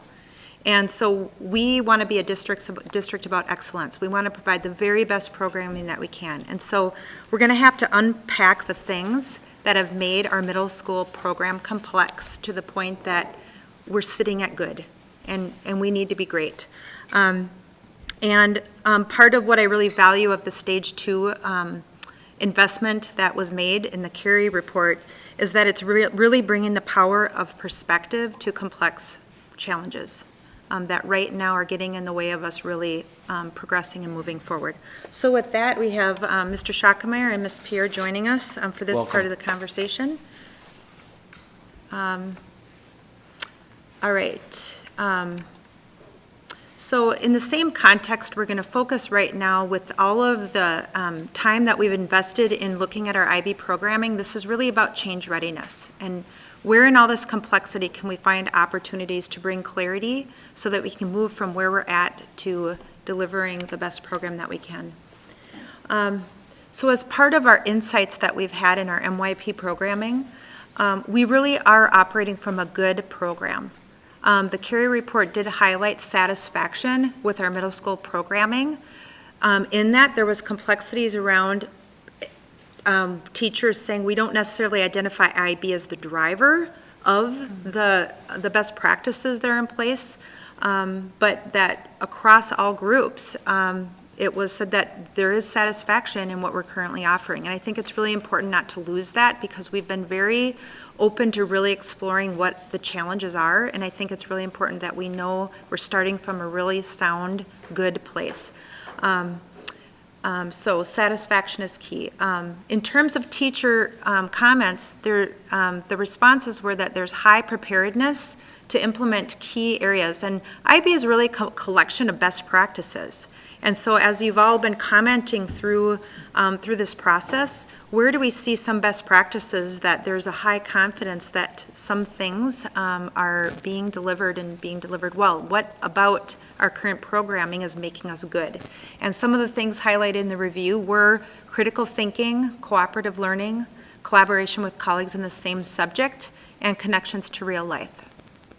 In addition to a strength of students, at least 70% of the students that responded in the survey expressed agreement with 16 of the 18 learning practices that are part of their learning experience in our middle schools. So there's some good strengths to build from in our middle school programming. I think why this became a strategic priority in terms of digging into the study, it really was about the middle school schedule. And so some of the things that we've had the opportunity to gain a deeper understanding of are highlighted here, and we're going to dig into these a little bit more next. So our opportunities for improvement. We have had some implementation challenges, and part of our challenge is that fully implementing IB really is a standards-based approach to grading practices. And we've been holding two systems at the same time, which results in teachers having to double grade assignments, which is frustrating. It's frustrating. And so we've been holding on to this, this combined system of how we've actually been implementing, and there's a reason why. In our district, in terms of implementing IB with fidelity, there are some things IB requires us to do, and we've done IB plus. And we've had trouble kind of identifying how to make some decisions so that either we're going to fully implement IB, which would have meant giving up some of the additional things that we've really wanted to offer to our students. And so it ends up having us holding two things at once, which gets us just to being good and frustrated that we're trying to do these requirements and these requirements both at the same time. The IB Community Service Project was talked about in the review as being something that teachers had a hard time wrapping their arms around, a project that culminated in 8th grade, but there were some complexities there that the teacher voice came through in terms of things that they felt was really hard in implementation. But really the heart of this in terms of where IB is a symptom of the problem and not necessarily the whole problem, because obviously if IB is a collection of best practices, there's some things that we're doing well that can be said as part of IB implementation or can be said that they're best practices. But there's some fuzziness across there in terms of how we define it. Because we're trying to have a schedule that honors this IB requirements and the compliance component of IB and continuing to add additional offerings. And so right now, what we'd like to do is just share with you a little taste of this complexity. And so Mr. Schackemeyer is going to just share with you and walk through right now what are some of the things, conversations and things that go about each year when we're trying to manage all of these choices and all of these desires of things that we want to do as part of the middle school experience that showed up as frustration in the IB review. So what you're looking at is one of the scheduling sheets that the associate principal at both of the schools uses to schedule some of our elective classes. So we have a wide range of electives at the middle school. So I want to actually take you down to the second from the bottom row there, and that's Mr. DeMiglio's schedule at the bottom there. And so he teaches manufacturing ed, design and modeling in 6th grade, design and modeling in 7th grade. And so as you're looking at this, you can see that he. So if you look to the very last, under period 9, the very last box, it says prep and then manufacturing ed 8. Those represent semester classes. So semester 1, semester 2. You notice also right before that, there's a box that's split up into 4. That's a quarter class, so he teaches some quarter classes. Then if you want to go to the second box under period 2, he teaches some year-long, every other day classes. Okay, so what the symptom of this is when we are trying to be efficient in the scheduling process and having teachers shared across maybe both of our buildings or with North Campus or South Campus, there's something that we have to give up, either in terms of efficiency or bumping kids into their second, third, possibly even fourth option for electives. And what we have created is honestly a monster of a schedule to implement. And not only that, no, I'll just leave it at that. We've created a monster of a schedule to implement. So do you have questions about this? I actually wanted to give you a visual of what the associate principals use to schedule our classes. Any questions up to this point? Ms. Fahey? I know. You're next. Like your insights too, I know that the 6th grade social studies is on that ABD schedule, so that every other day. And I know from teaching in middle school and listening to 6th grade staff, they didn't think that was appropriate. It put too much load on those 6th grade students. But yet IB required that we have that AB schedule so we can, is that your take too, that those 6th grade students, it really is not the best introduction to middle school to start placing them on AB classes for academic subjects? Okay, so I want to be clear. The AB schedule, so I'm probably not going to use the correct terminology, but we'll get the gist of it here. What IB does require is to have, or what's recommended is to have a continuous program. So essentially a world language throughout the entire year. And so that means you have pretty much have two choices in that. You can either make it a year-long class and require it, or you could make it an every other day class. And so I guess I don't have an opinion of whether it's good or bad. I think there are schools across the state that have AB schedules every single day. I guess if I was going to give my opinion on just the load, the wheel, we call it the wheel. So that's the four quarter classes: facts, health, design and modeling, and art. Thank you. Essentially, our 6th grade students have, 11 classes, 12 classes, 11 or 12 classes, whereas our other students, our 7th and 8th grade students, may only have 9 or 8.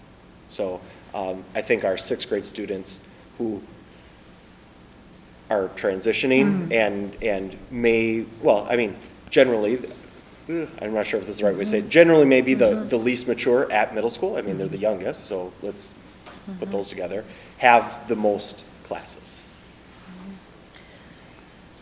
Wilson?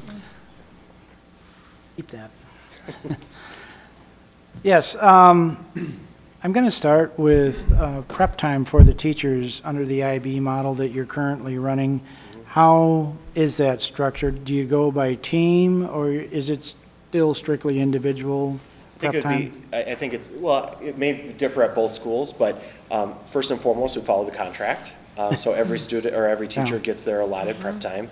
And so I know at Central, Mr. Brewer, I mean, he just sent it out this week. Hey, what are some things that I should be thinking about when scheduling classes for you next year? So I know, like, for example, some of our teams, and it came out in the IB report, some of our teams highly value collaboration amongst their grade level. So like 2 teachers may ask, hey, we both teach science in 7th grade, can we have a prep time together? And the associate principals would try to schedule that together. Does it always work out? No, but right now, to answer your question, it's individualized. Okay, because I was going to say, if it's team, and, you know, in my experience, I've seen that, and it's not just common subject area. I mean, it's everyone, say, on the 8th grade team. Nope. There wouldn't be enough electives. That's like the most inefficient scheduling there is, because 25% of your faculty is off at the same time, you know, through the day. And that really, you know, puts you under pressure to develop a schedule. Not that you're not under pressure as it is. So I was curious about that. The other thing is, supposing that IB, the MYP program, is dropped, would there be room in the schedule to continue foreign language study? In other words, language B, as IB calls it? Could we Would that maybe be- move forward with the rest of the discussion to the sorry. recommendation, and then, is that okay? Mr. Chapman had a question I want to make sure of regarding the scheduling. There are other districts that have MYP programs older than this program, correct? Correct. I'm just wondering what they've done to deal with this issue. I'm sure this very facet has come up before, and they, I would assume, have dealt with it. Well, how are we having a problem when they? So first, we have began having conversation with other districts, and the same challenges we're having, they're having in other districts in terms of the schedule. So every other day, figuring out how to provide the continuous programming throughout 6th through 8th grade. Those challenges persist, and one district is feeling really good that they are getting to a place that they're getting towards further deepening of implementation, but MYP is challenging, and it is different than PYP, but there are some challenges.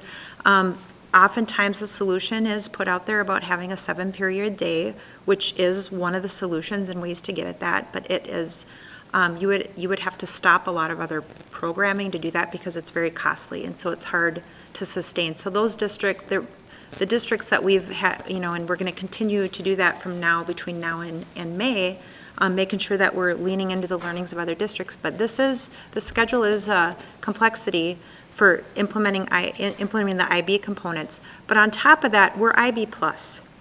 We do a lot on top of the IB requirements that adds a lot of lines here.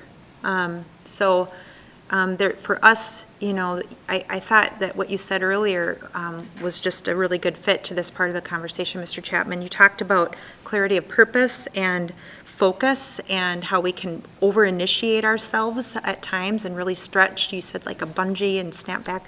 That's very relevant to this conversation, not only for us, but in other districts that have had similar desires to really chase too many priorities.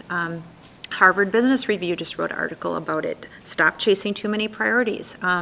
It is something that there's a discipline that has to come, and the opportunity with having a new strategic plan provides that opportunity for us to make sure that there's really clarity and discipline around what we implement. There's tons of choice in how you do things. That's where we want to make sure that we're giving flexibility and voice to things. But the what we do, we have to have focus. Because if we don't, we end up with students and teachers having schedules that are really hard to manage as middle schoolers and middle school teachers. And Mr. Schuckmeyer, you wanted to add something, or Ms. Pierre? I was just going to say, it's the plus part. Yeah. So. Mr. Chapman, you have a follow-up? Follow up, in terms of 7-period day or 7-hour day, you know, you had mentioned that that might be a remedy for this, potentially, is that correct? Or not?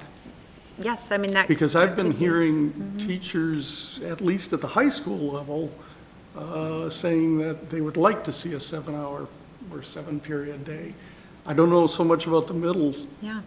schools, but I'm hearing it a lot, at least my kids' teachers, I hear that a Yep. fair amount coming up. So, I think as part of moving forward with strategic planning, part of it is to explain the trade-offs associated with that, so that we can, you know, people can have an opportunity to see, you can look at the advantages of something, but you have to also look at what you give up in order to get it too. And I think there has been enough questions about that to make sure that people understand the full scope of what it would take to implement that and the things you'd have to give up in order to get it. And but I do think that it is an important conversation to engage in more broadly, so that people don't think that it hasn't been considered or isn't being looked at as, you know, one option, but the trade-offs associated with it may prevent us from doing things that have emerged as strategic priorities. Ms. Ellison? And maybe you already explained this and I missed it. Could you define IB plus? Well, I'm just going to compare it to IB. IB doesn't require more than one foreign language. It requires access to a foreign language. So if we wanted to just strictly follow what IB expects, or, you know, how would we be in compliance for being an IB school, we could just have one language. We have 4, because that's been something that's been identified as a priority in the district. So it just creates, you know, it creates another dynamic in the schedule. That's not to say that 4 languages are bad, it's just to say that it's on top of what IB requires. And I would say that's one example of many that we've just added a lot of additional choices, and then it's hard to fit it all in to a schedule that isn't this complex. Okay, thank you. Any other questions regarding scheduling for the MYP? Okay.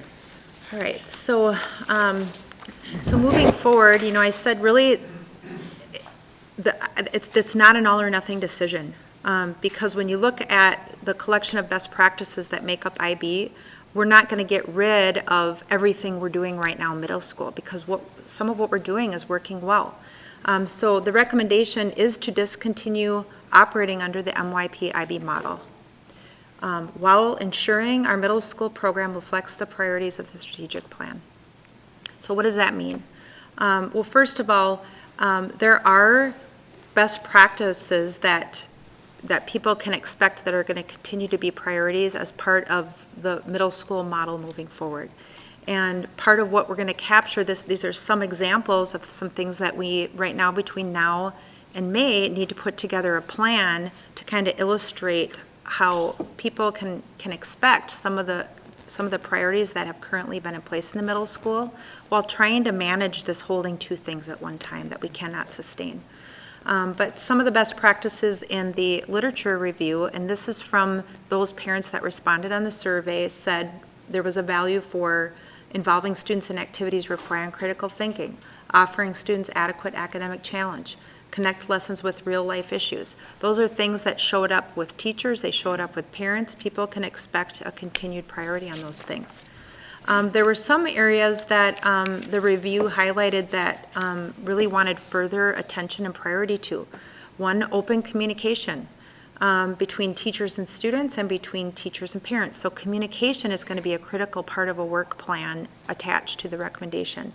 In addition, there was a comment, the parent data surfaced that those that responded to the survey highlighted a desire to provide welcoming spaces for students from diverse backgrounds. So those are just examples, you know, that will be part of how we look at moving forward and creating a work plan around our programming. We are committed to continuing to involve people through a participatory process. It's critical not only to capturing what we've learned so far in this change readiness process, but in terms of managing change. We want to make sure that we're continuing that value in the ways that we're operating moving forward. And then part of the work plan, you're going to see work defined of how we're going to begin addressing these scheduling complexities for the fall of 2018. So again, when we look at managing change, taking the time right now between March here and May is really looking at providing clarity in a work plan around transition, around actions and processes. What's going to be protected in the work that we're doing that is good work that needs to be sustained? What are the steps for what is going to change? Because we know that saying something's going to change and not paying attention and making sure that we understand things from multiple perspectives doesn't bring about the best plan. Communication is going to be a big part of the work plan, and really looking at wise use of our assets and resources and people, and a vision that is grounding the work. How are we going to make sure that we're grounding this in a vision that's connected to the strategic plan? So with that, are there any questions about the MYP recommendation? Ms. Ellison? I have a question. So I'm looking back at the Carey review, and in their recommendations, and then also in their final points of consideration, they don't necessarily recommend terminating the program. So how did the district come to the conclusion to make that the recommendation? You know, I'm looking at the, this expensive review that the district paid for, and this different recommendation. Could you give some clarity on how that decision was made? Yep. At a high level, the recommendation from Carey was to continue studying. And there's a point at which you have to make a decision. And fundamentally, that's what grounded us to say, from what we've learned so far, studying it further, it can get to be a point that actually, like you said, when people are involved in a process and they're not sure what is the next step, it actually can create a lot of angst and stress, additional stress, and I think we're at a point that from what we've invested in and what we've learned and how we've engaged people, we feel confident that this is the best decision for our programming moving forward. And I think there is a value for retaining parts of our programming that are good, but if we're going to get from good to great, we've got to figure out which way we're going to tip. And it's how are we going to capture a lot of the things that are reflected, like you said earlier, in the strategic plan that really looks at alignment around some of the best practices that are also part of IB. But if we go towards IB, we're having to really give up a lot of things that through other processes have become valuable parts of our programming. And I think in weighing those, we just decided that for the good of our organization, moving away from the IB framework, MYP framework, but continuing to really focus on being clear about what that program is and the things that people can expect needs to be the priority. Can I just, going to the Carey report also, in the recommendations, there was a statement about the misalignment between the time needed to implement MYP effectively and the time that is actually available for professional development, curriculum planning, collaboration with colleagues, may indicate that quality implementation of MYP is not feasible at this time. So that's in the report also. In terms of, I know we've gotten lots of emails about the cost, and I know I was asked why I asked a question back at a regular board meeting when we were approving the cost for Carey. I asked, are we committed to the entire study? Because we have not done the third part, so the cost will come in under what that number is floating around, the approximately $63,000. We didn't do the cost benefit because it was determined it wasn't a cost benefit to do the cost benefit analysis. So I need people to be clear when they're sending us information also, is we're not doing the third part of the study because it was deemed unnecessary to do that or very difficult by Carrie's staff. And one of the reasons we went with Carrie instead of doing an internal one, and then we did receive another proposal for a study, I think it was by Wilder, that was higher than the Carrie cost, was because we understood that it was an emotional issue for the district. No decisions were made before we looked at that study. But I think that's an important point also. I think it'd be good for Mr. Wald to share the cost so far of the review, because it is not at the $60,000 level. Right, we have our, Drew's about to pay our final, or we're waiting on our final invoice, the cost will be 43,000. Okay, so Not that's, 63. yeah, so, and I know that we had a discussion at a work study about the cost of it in terms of can we justify spending this cost, but thinking that Carrie had a good reputation, the district has worked with them before, we decided that, yes, we needed to do this. Mr. Chapman? In terms of this, this recommendation, it does concern me. I know that our staff has struggled. I know that I'm well aware of that, and I can just, my heartfelt feelings go out to the staff having put up with this. I think the implementation was horrendous, is from what I can tell. There has been lack of support. There has been lack of professional development. The way it seems, I just am quite upset with how this whole thing has turned out for all sides. I really feel bad for the teachers and the staff, and I feel bad for the parents at Matoska and those that want to continue the IB program. That said, I would like, you know, and I'm throwing it out, I'm trying to brainstorm here, but does it make some sense to have some type of forum where the various sides get together, talk this out, because what has happened, there has been a tremendous amount on both sides of wrong assumptions.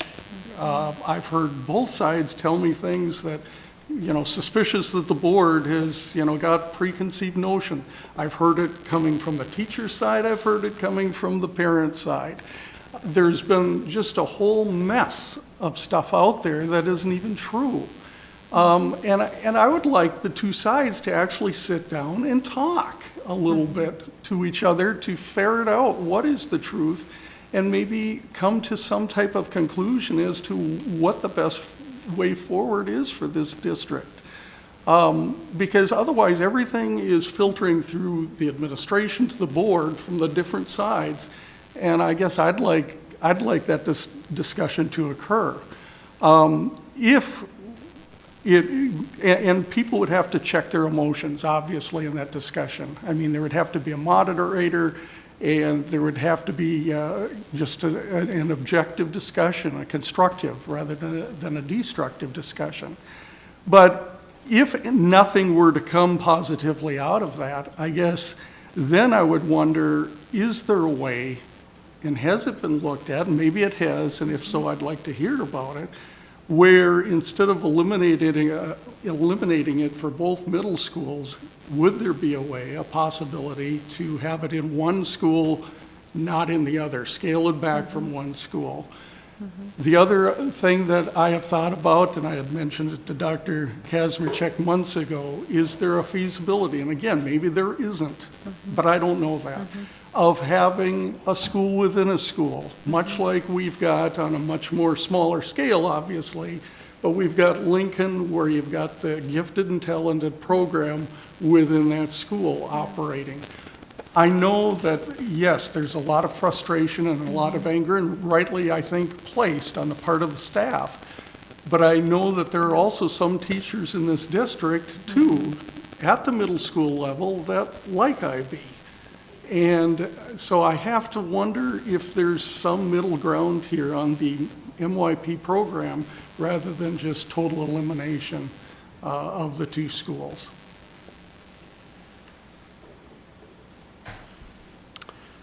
Ms. Paul, Dr. Kazmierczak, do you guys? I guess I would just say that as part of this recommendation, we did explore school within a school, and we did explore a one site, and we found it to be cost prohibitive.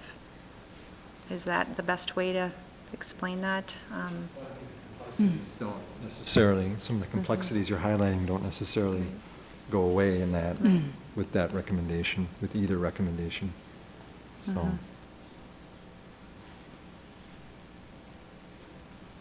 When you, Go ahead, Mr. Chapman, I'll catch you. No, go, do you have a follow-up? when you Because say then- cost prohibitive, what are we talking? You know, so I'm just going to say what I try to invest time in, because I do think that part of, you want to be, I understand why we end up where we're at, because you do want to be everything to everyone. It's just part of offering programming to satisfy everybody, and part of the thinking was, is there a way to offer school within a school and have one component? It was actually brought up by a teacher to me in one of the listening sessions, and thinking about the number of students and how many it would take, and if you go back to this schedule and think about, okay, so then will some teachers be running part of their time in IB, and will some teachers be half their day running, being an IB teacher, and then half not, and it got quickly more complex, not less complex. And I mean, that's just, we've tried talking about how could we provide clubs so that there can be inquiry-based opportunities after school. What would it look like if one site was IB? Well, then the initial question that thankfully somebody from the strategic planning process last time shared a document with me, and the thought was having IB that would actually go 6-10. So then where does that question go in terms of, are we going to have a slice of IB that's going to run 6 through 10? And for me, the reason that excites me about the strategic plan is that we're taking it to an N of 1, the student. So really designing around student agency around a student, to me, is transformational than the slice of a program that we're trying to then move chess pieces around. That, to me, we have an opportunity to really move in an exciting direction when you really think about a student as the primary agent of their learning, and how that's really going to transform our thinking. And that's where my energy and excitement lies. I don't think it's about settling in any way. It's about making sure that we really focus on something that's really gonna be the core of our identity moving forward. So I think for me, that's where my energy went in terms of my role in bringing this recommendation to you.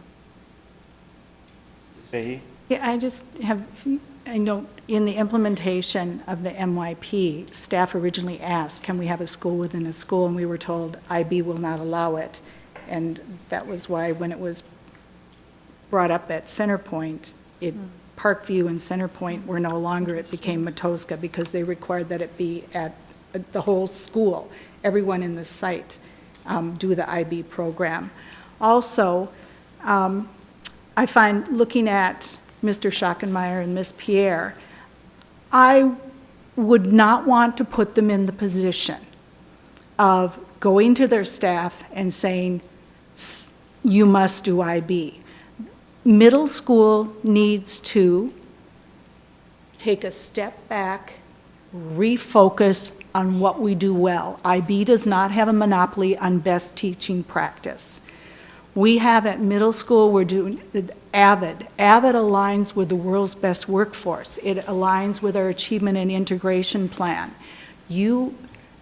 I would not want our administrators to go back to their staff and say, you are doing this, again, you have no choice. I would have a hard time with that. I think the recommendation is clear. And I think it is time for us to move on as a district in terms of where IB is in the district, so we can move on with our strategic plan. Please, Paul. Part of what I think will be helpful by laying out a plan is there's a lot of things, if we want to implement IB and implement IB with fidelity, we just have to be prepared to give up the extra things over here that we value. And IB is a symptom of the problem. It's too many, trying to be too many things that isn't giving us a focus in our middle school programming. And I think part of why we need from March to May is to be really clear about the things that we're going to be able to continue to do. There are ways that we could, when we were considering this and how we could focus on IB implementation, we can do it by giving up other things. And I think that's what I think that will be helpful for the public to see, that IB is a good thing. It really is. It's just not the only thing we're trying to do. And I think we need to make a decision between the plus or the IB fidelity and move forward. Any other questions, Ms. Newmaster? I just want to make a statement that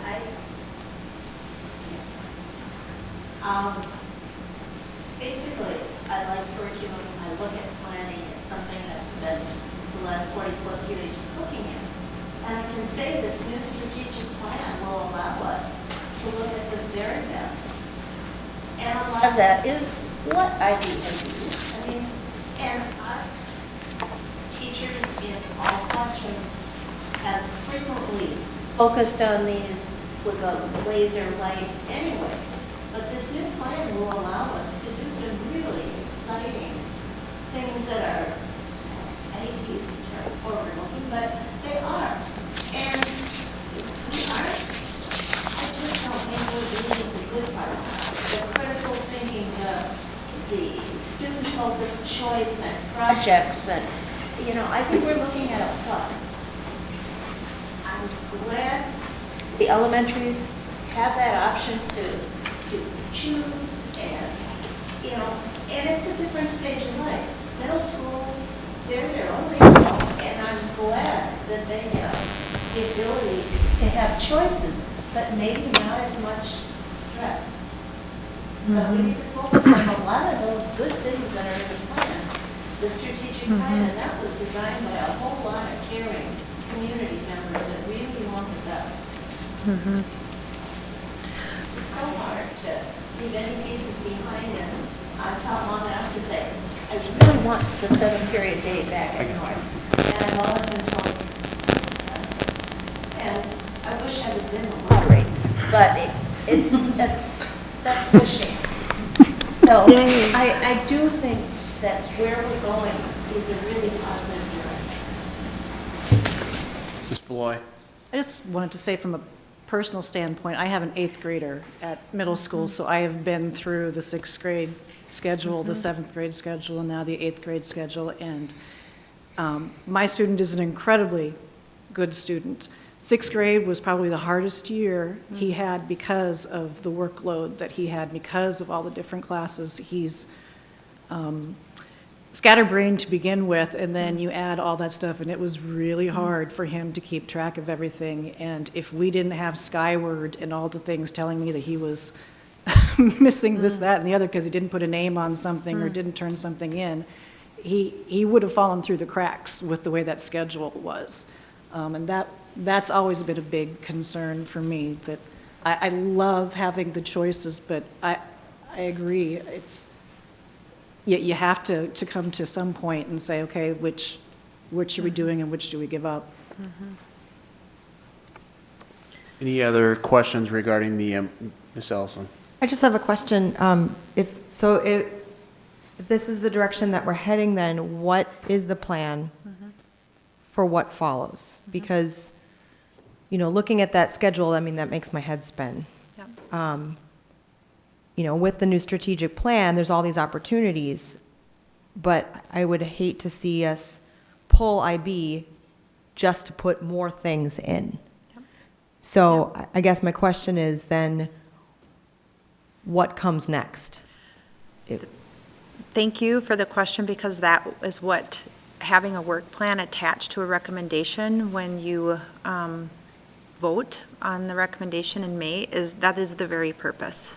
We think it's really important that there's a plan attached to how we're going to actually navigate and manage this change, and that's what we're going to be spending some time between now and May to put together. I just also want to make sure to say that I am so proud of the teachers that teach in our middle schools. And I am human, and when I get information, I look and I spin on a negative comment. And we gave people the opportunity, and they did share their emotional side of what their experience is. But I guarantee you that our educators are going every day, and they're giving it all they got, and they're providing really good programming. And so I don't think it's about horrible implementation. I think it's about people that want the best and they want excellence, and they don't feel like they're delivering excellence. And I think that is the difference in what you're seeing, and I commend people for wanting to be very clear about things that can be better. But I just want to make sure that that's said, because just like when you receive an email and something's worded in a way that kind of gets you, it's the same thing, and there's a human side of this whole change process that I think we need to make sure to acknowledge, so that we bottom line are making sure that we're acknowledging we got really good stuff in place. It's just that we can be better, and we're going to be better and improve as a result of this process. Chapman. I don't lay so much the responsibility at the teachers. I know, yep. I lay it at administration of this district, because I remember sitting in meetings asking time and time again, my colleagues at the time of that board, asking where the staff was at in terms of implementing IB. We were told that IB was being embraced by the teachers. They were excited about it. They were enthusiastic about it. To me, there's a disconnect between what we were told and what seems to have been the reality of the situation. And the Kerry report seems to suggest that there's been inconsistent application, as I recall, of expectations on the part of staff, again, speaking to development type issues, and right on down the line. To me, it is more of an administrative issue than it is the people on the front lines in the staff or in the classroom. Well, then I'm going to also say that sitting with me are some of the best principals, and I know what you're referring to, Mr. Chapman, in terms of being authorized and kind of messages that being authorized and what that represented. And I do think that the narrative of the complexities of implementation were not talked about in terms of the messages that came with authorization. And I do think that's all part of the learning here. And I think we've got two of the best administrators around that are going to help navigate through this transition, that are going to bring a lot of confidence to the teachers and to the students and to the parents. Yeah. I know we're talking about them. I just want to draw a distinction. These two came into the picture well after the beginning of the implementation. Yes. So yes. I'm We're not making looking the at same you two. distinction. Yep. Yes. I think that needs to be made very clearly that there have been changes in administration, because I know it must be uncomfortable to sit there and have people possibly that don't understand the history of this look at you as somehow being responsible for not being open with the board. So thank you for your work. Yes. With that, I just want to thank you very much. I knew that there was going to be a lot of passion around this issue this evening. I know that there's a lot of parents out there. I know there's been a lot of emailing, as you can see, even amongst the board. There's a lot of passion. So I want to thank you for your work. Thank you for this piece. And I know that this is still an ongoing process and will be brought before the board in May. I do believe that, is there something, on the April work study, is there a plan to have it, if there's an update or anything else, to put it on the agenda for April? we could certainly bring forward the plan that will be developed between now and then. That'll create a tighter timeline for us. Yep. But, just to reiterate, the recommendations that have been presented tonight, that is how we're going to proceed. We're going to proceed with these recommendations and the work plan that Sarah described. What's the date in April? What's the work study work date? study date? I don't know. Does anyone know that offhand? Third or something like that? So May 14th is. Yeah, 23rd. It's one of those, 23rd. So May 14th is one of those rare opportunities during the school year where we get a 3-week break between board meetings, I believe, right? Yeah. So that would cut a couple weeks out of the preparation of that. So I think we'd have to. Yeah, see what we We can can do. try to make that work. We could certainly provide an update at that time, Well, but. the questions that you ask as a board are so helpful, and I know that Mr. Wilson asked about timeline, and part of bringing you a recommendation was based off of the feedback that we got from you and as to why we focused on recommendations at this meeting, and we're going to make sure to do our due diligence, and we'll bring to you whatever progress we've made on that work plan, because I think it only makes us better to continue to be in conversation. So the intent would be that there wouldn't be anything on the April 9th agenda regarding IB. April 23rd, we could provide a progress update at a minimum. Yep. And then May 14th would be the final recommendation. All right. Thank you very much. Mr. Wilson? Yes, I do have one request for whoever the actual draft motion writer is. I'd like to make sure that PYP and MYP motions are presented as separate entities. They're different programs. And they should be voted on separately, in my view. I believe that was the plan all along. Okay, good to hear. Good. Okay. With that, we will move on to discussion item B3, which is the elementary art instruction. Mr. Wald.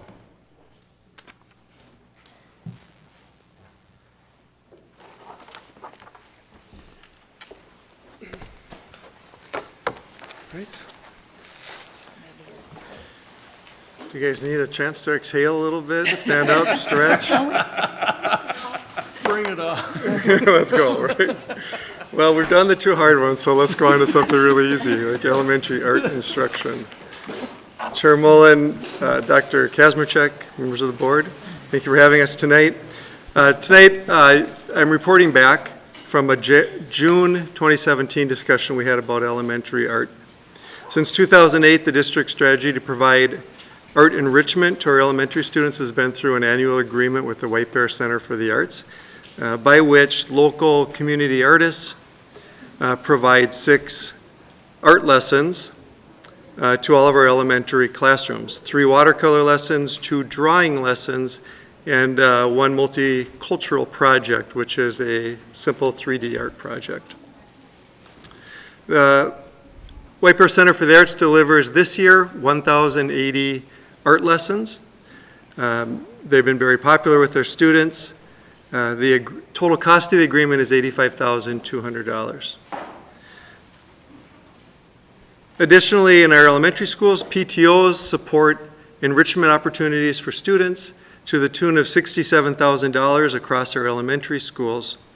With those $67,000, they provide a variety of enrichment activities, some of which include additional art lessons through the White Bear Center for the Arts. That totals $15,200. And 6 of our schools purchase additional art enrichment activities with PTO funds. The school board requested that administration bring a recommendation to the board regarding elementary art instruction for the 2018-19 school year. And we've worked with elementary principals to study this issue, and included in the board packet today is that recommendation. Recommendation of cabinet and elementary principals is the first option that we identified, and that's to renew our agreement with the White Bear Center for the Arts for the 2018-19 school year as we implement strategic initiative number 2, which is we will provide expanding access to a broad range of opportunities for all students. As Dr. Kazmierczak and Ms. Nelson presented earlier tonight, strategy number 2, specific result number 3, indicates that programming will directly reflect the state's K-5 visual arts standards. As we had discussions with principals feel like they have the availability to supplement with additional art lessons where it's a building priority, provided that core instruction is not supplanted by doing so. And in the past, some schools have chosen to use PTO funds for additional art experiences, and some have chosen not to use their PTO funds for other experiences. Okay, so the cost of doing that would be approximately the same cost we have this year, $85,200, more if we have more sections in our elementary school, less if we have less sections in our elementary school. We explored a variety of options, and I'll just highlight each of those additional 3 options that we looked at. One was we could end our agreement with the White Bear Center for the Arts, and could we hire licensed art teachers to provide the same level of service that we currently provide? And we could do that. As we started to study how that schedule would work, it would take 2 part-time teachers in the neighborhood of 1.3 to 1.5 FTEs to schedule it all. There are some times, currently where we don't schedule those art classes at times where it doesn't make sense. The first week of school is not a good time to deliver art instruction. Last week of school, probably not a good time to deliver that. And so on the teacher agreement, that would be a kind of a modified schedule that would have to get worked out. So the cost of doing so, one additional expense would be that currently the Center for the Arts provides materials, and we would have to buy those materials ourselves to the tune of about $45,000 is the estimate, about $5,000 per site. The staffing costs would be in the $130,000 to $150,000 range, so we'd be looking at, to provide that same level of service, $175,000 to $195,000. And one question that came up is, could we use the same model but have more than 6 lessons? And the answer would be yes. It would cost about an additional $20,000 per lesson above the 6. One concern about doing this is as we look to implement strategy number 2, specific result 3, we don't know what that'll look like, but to bring on 2 additional teachers for a year while we're trying to figure that out might not be in the best interest of those teachers to bring them on and decide we're going to go a different direction. We don't know what direction that strategy will bring us. So bringing on additional teachers at that time would just be, we would feel a caution toward doing so. Another option we looked at was, could we replace current specialist schedule and embed art rotation into a revised schedule? So we keep our current specialist rotation, physical education, music, world language, and add art, but commit the same amount of time to specialists. And that would require reducing specialist time in those 3 areas, adding art. And so the amount of time in specialists is the same, but it would be reducing in those other areas. Okay? The cost would be minimal in doing so because you wouldn't be necessarily hiring more specialists. You would just be replacing current specialists with art teachers. The only real expense there is, as we estimate it, would be materials and supplies, about $45,000. And then finally, the 4th option we looked at was adding a 4th specialist rotation. And so building that into the schedule, we would be doing so at the expense of the core or expanding the school day. Both would require significant consideration.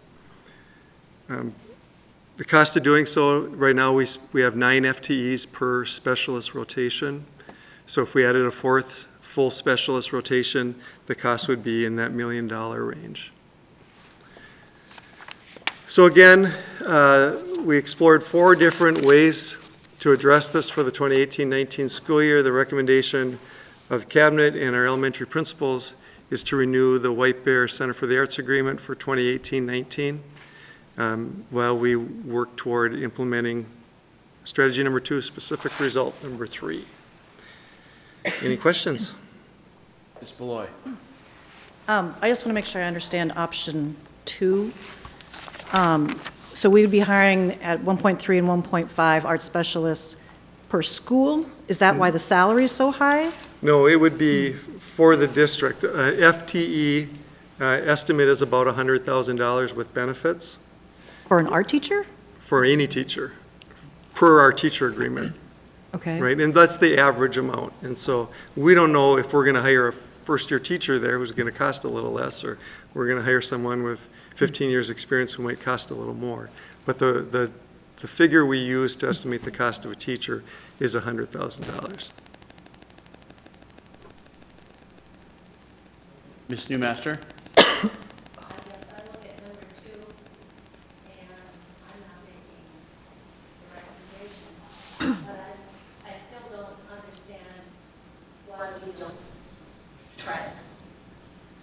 We still can be looking at the implementation, and if you hire someone, and they know full well, it's this year, it's like when you're hired as substitute.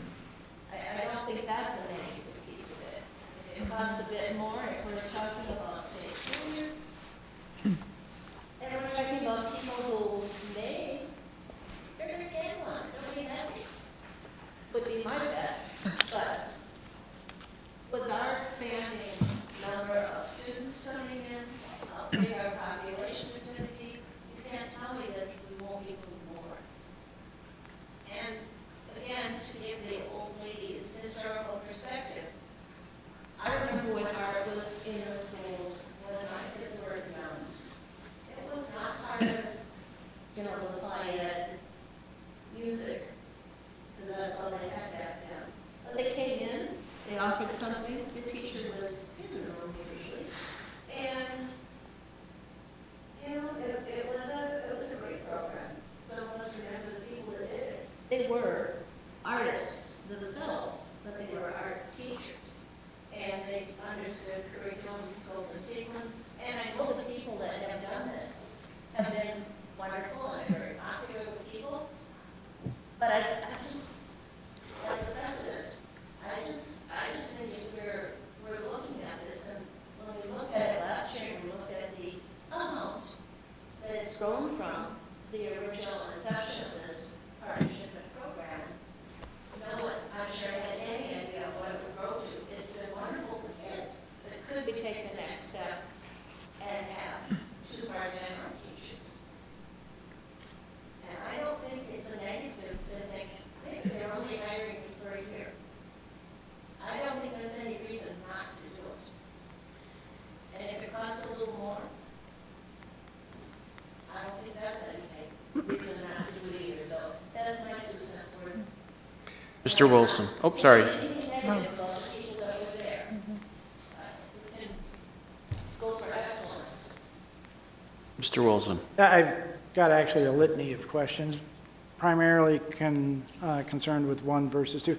And I'm liable to say course of action, it's my background, it's option, okay? Little disheartened that we opened up with financials rather than, let's focus on what's best for our kids here. And primarily, reading what it says, that there's a teacher in the classroom, and then the art person from the Center of the Arts comes in, conducts, the lesson. But who's going to be, especially with an eye toward the strategic plan, who's going to be responsible for developing the art curriculum? Well, that'll be part of our mutual commitment discussion. Okay, and what I'd kind of toss in there, if you're having a teacher in a room, would you say a science teacher that would be in the room to work with a foreign language class? I wouldn't think so. But, well, okay, so but they're talking about art specialists here, and really that's the position. So that's my fundamental concern is, and as Marge said, we used to have elementary art teachers. And I think, I didn't specifically look it up, but I think if you go back in the records, it was the 96, 97 school year that purged those elementary positions out, because that year we eliminated 77 teaching positions, 33 of them tenured. I was here, my kids went through that, it was ugly. And so what I'd like to see done is have those positions, or as much as we can, restored. And it just makes sense to me to have an art specialist be in charge of art instruction in our schools, regardless of the level. Now I'll get into some financial considerations. Did you deduct the cost of operating under course of action 1 from the projected cost of course of action 2? No, that's the cost of number 2. So it would be a difference of approximately $100,000 additional. Actually, I came up with a difference of $42,000. I mean, if you take the cost of option 1 and subtract it from the cost of option 2, you're at 42.2. How does And I that- think that's a tremendous value to gain 2 teaching positions back. We're looking at expensive materials. Yeah, but they have the cost of the salary and benefits in there as well. The other thing that, kind of raises a flag of concern for me, in course of action 2, we're looking at getting 2 teachers, a 1.3 and a 1.5. You're going to put them both on an overload? Could we look at maybe doing 3.9 positions? That would still get them full benefits. They're No. looking at, No. they're looking at like 1 1/3 teachers or 1 1/2 teachers, I think. That would be an overload. No, just one, and then a part-time. I mean, at one point at North Campus, not too long ago, we had a person who taught German who only had 1 section. So we have to have this model. There are people that are okay with working part-time. That wouldn't be a 1.3 or a 1.5, though. But it would add up to that. Yeah, you'd have 1, Okay. 2 So- part-time people or whatever. But one full-time and 1.3, let's say, Yeah. may be inefficient to schedule. All right, so you're talking, 1.5 total FTE. Yeah, it could addition. be At the high 2.7, side. 2.7 teachers, something to that Okay. effect. All right, good enough for that.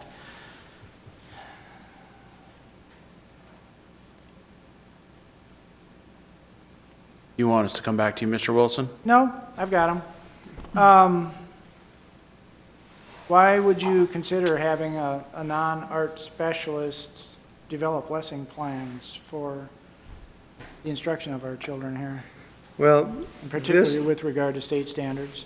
yeah, this proposal is to continue what we've done for the previous 10 years while we implement strategy number 2, specific result number 3. You keep saying implementing strategy 2. Is that ultimately going to bring teaching positions back or not?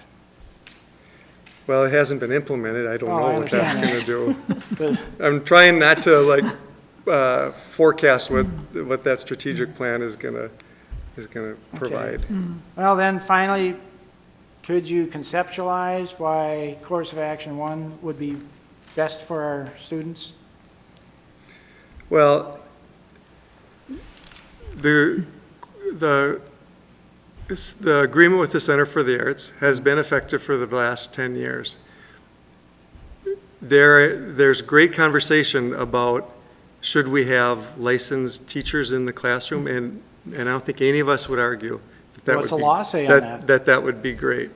And we developed a strategic plan that asks us to look at that and put a plan together.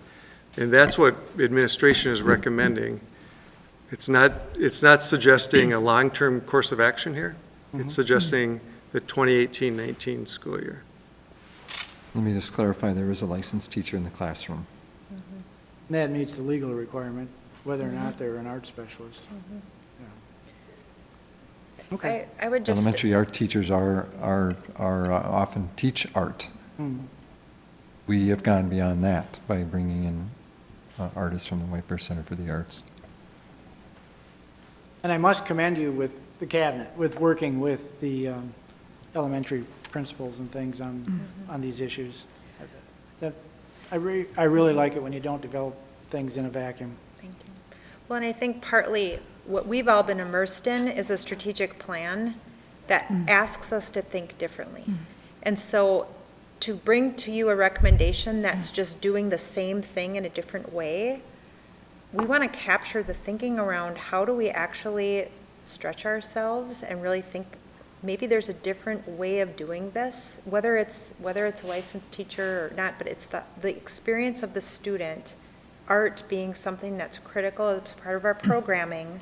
How do we make sure to really engage people in what that solution is what we feel we're buying by taking another year to stay in the current agreement so that we can be innovative and thoughtful and comprehensive with a long-term recommendation.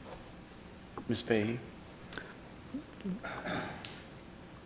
I was going to say Sorry, this yes. quite some time down the track, so it might sound, but I completely understand why option one is a recommendation, and talked to one of the elementary principals today, of which I'm the building liaison person, and got her input on this and the thinking from the elementary principals.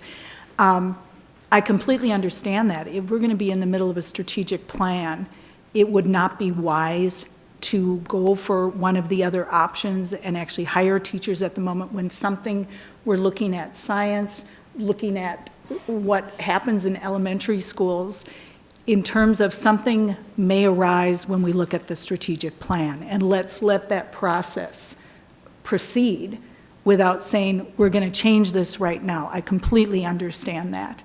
And what I would like to say too is, thank you very much. Whoever was involved in putting together this proposal, it's one of the, in terms of the working with the White Bear Center for the Arts, which is more like an artist in residence, it was very clear, very succinct, and I really did like the option one, that it was stated that it was a recommendation of cabinet and the elementary principals. So thank you for this very clear, succinct proposal. Thank you. Going back to old board packets when this was presented, this is a very thorough, best one that I've seen. Thank you. Ms. Beloy?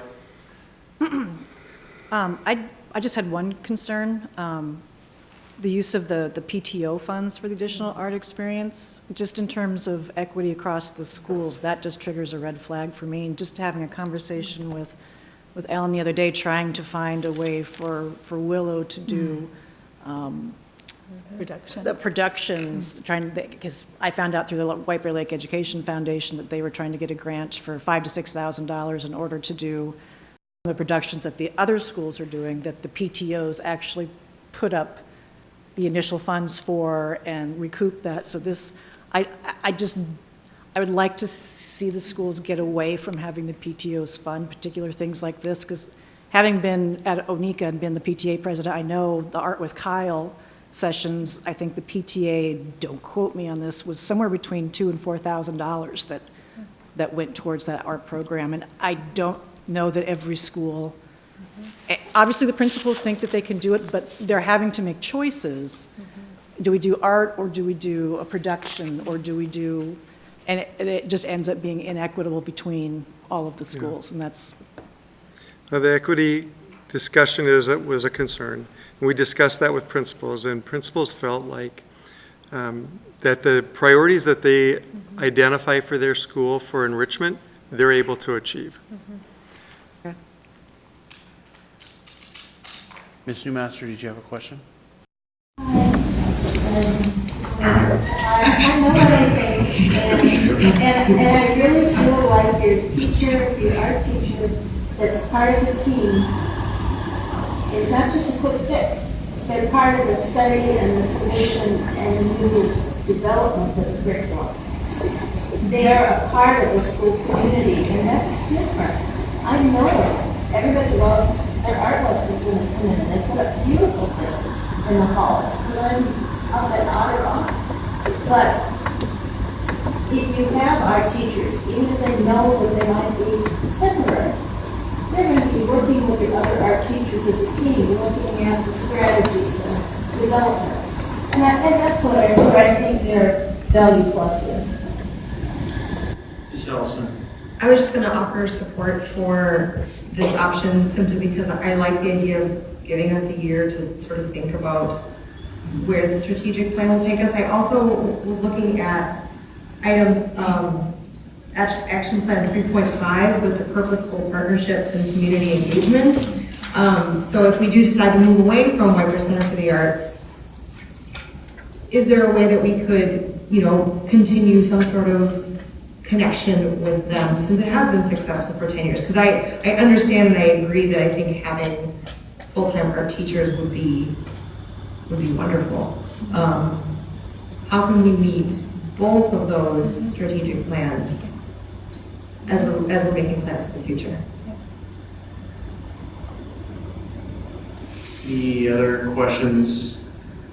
So lining this thing up as a recommendation, you'll bring this recommendation forward to the April board meeting, I'm assuming? Is that the plan? I think you guys have got enough information to do so. Okay.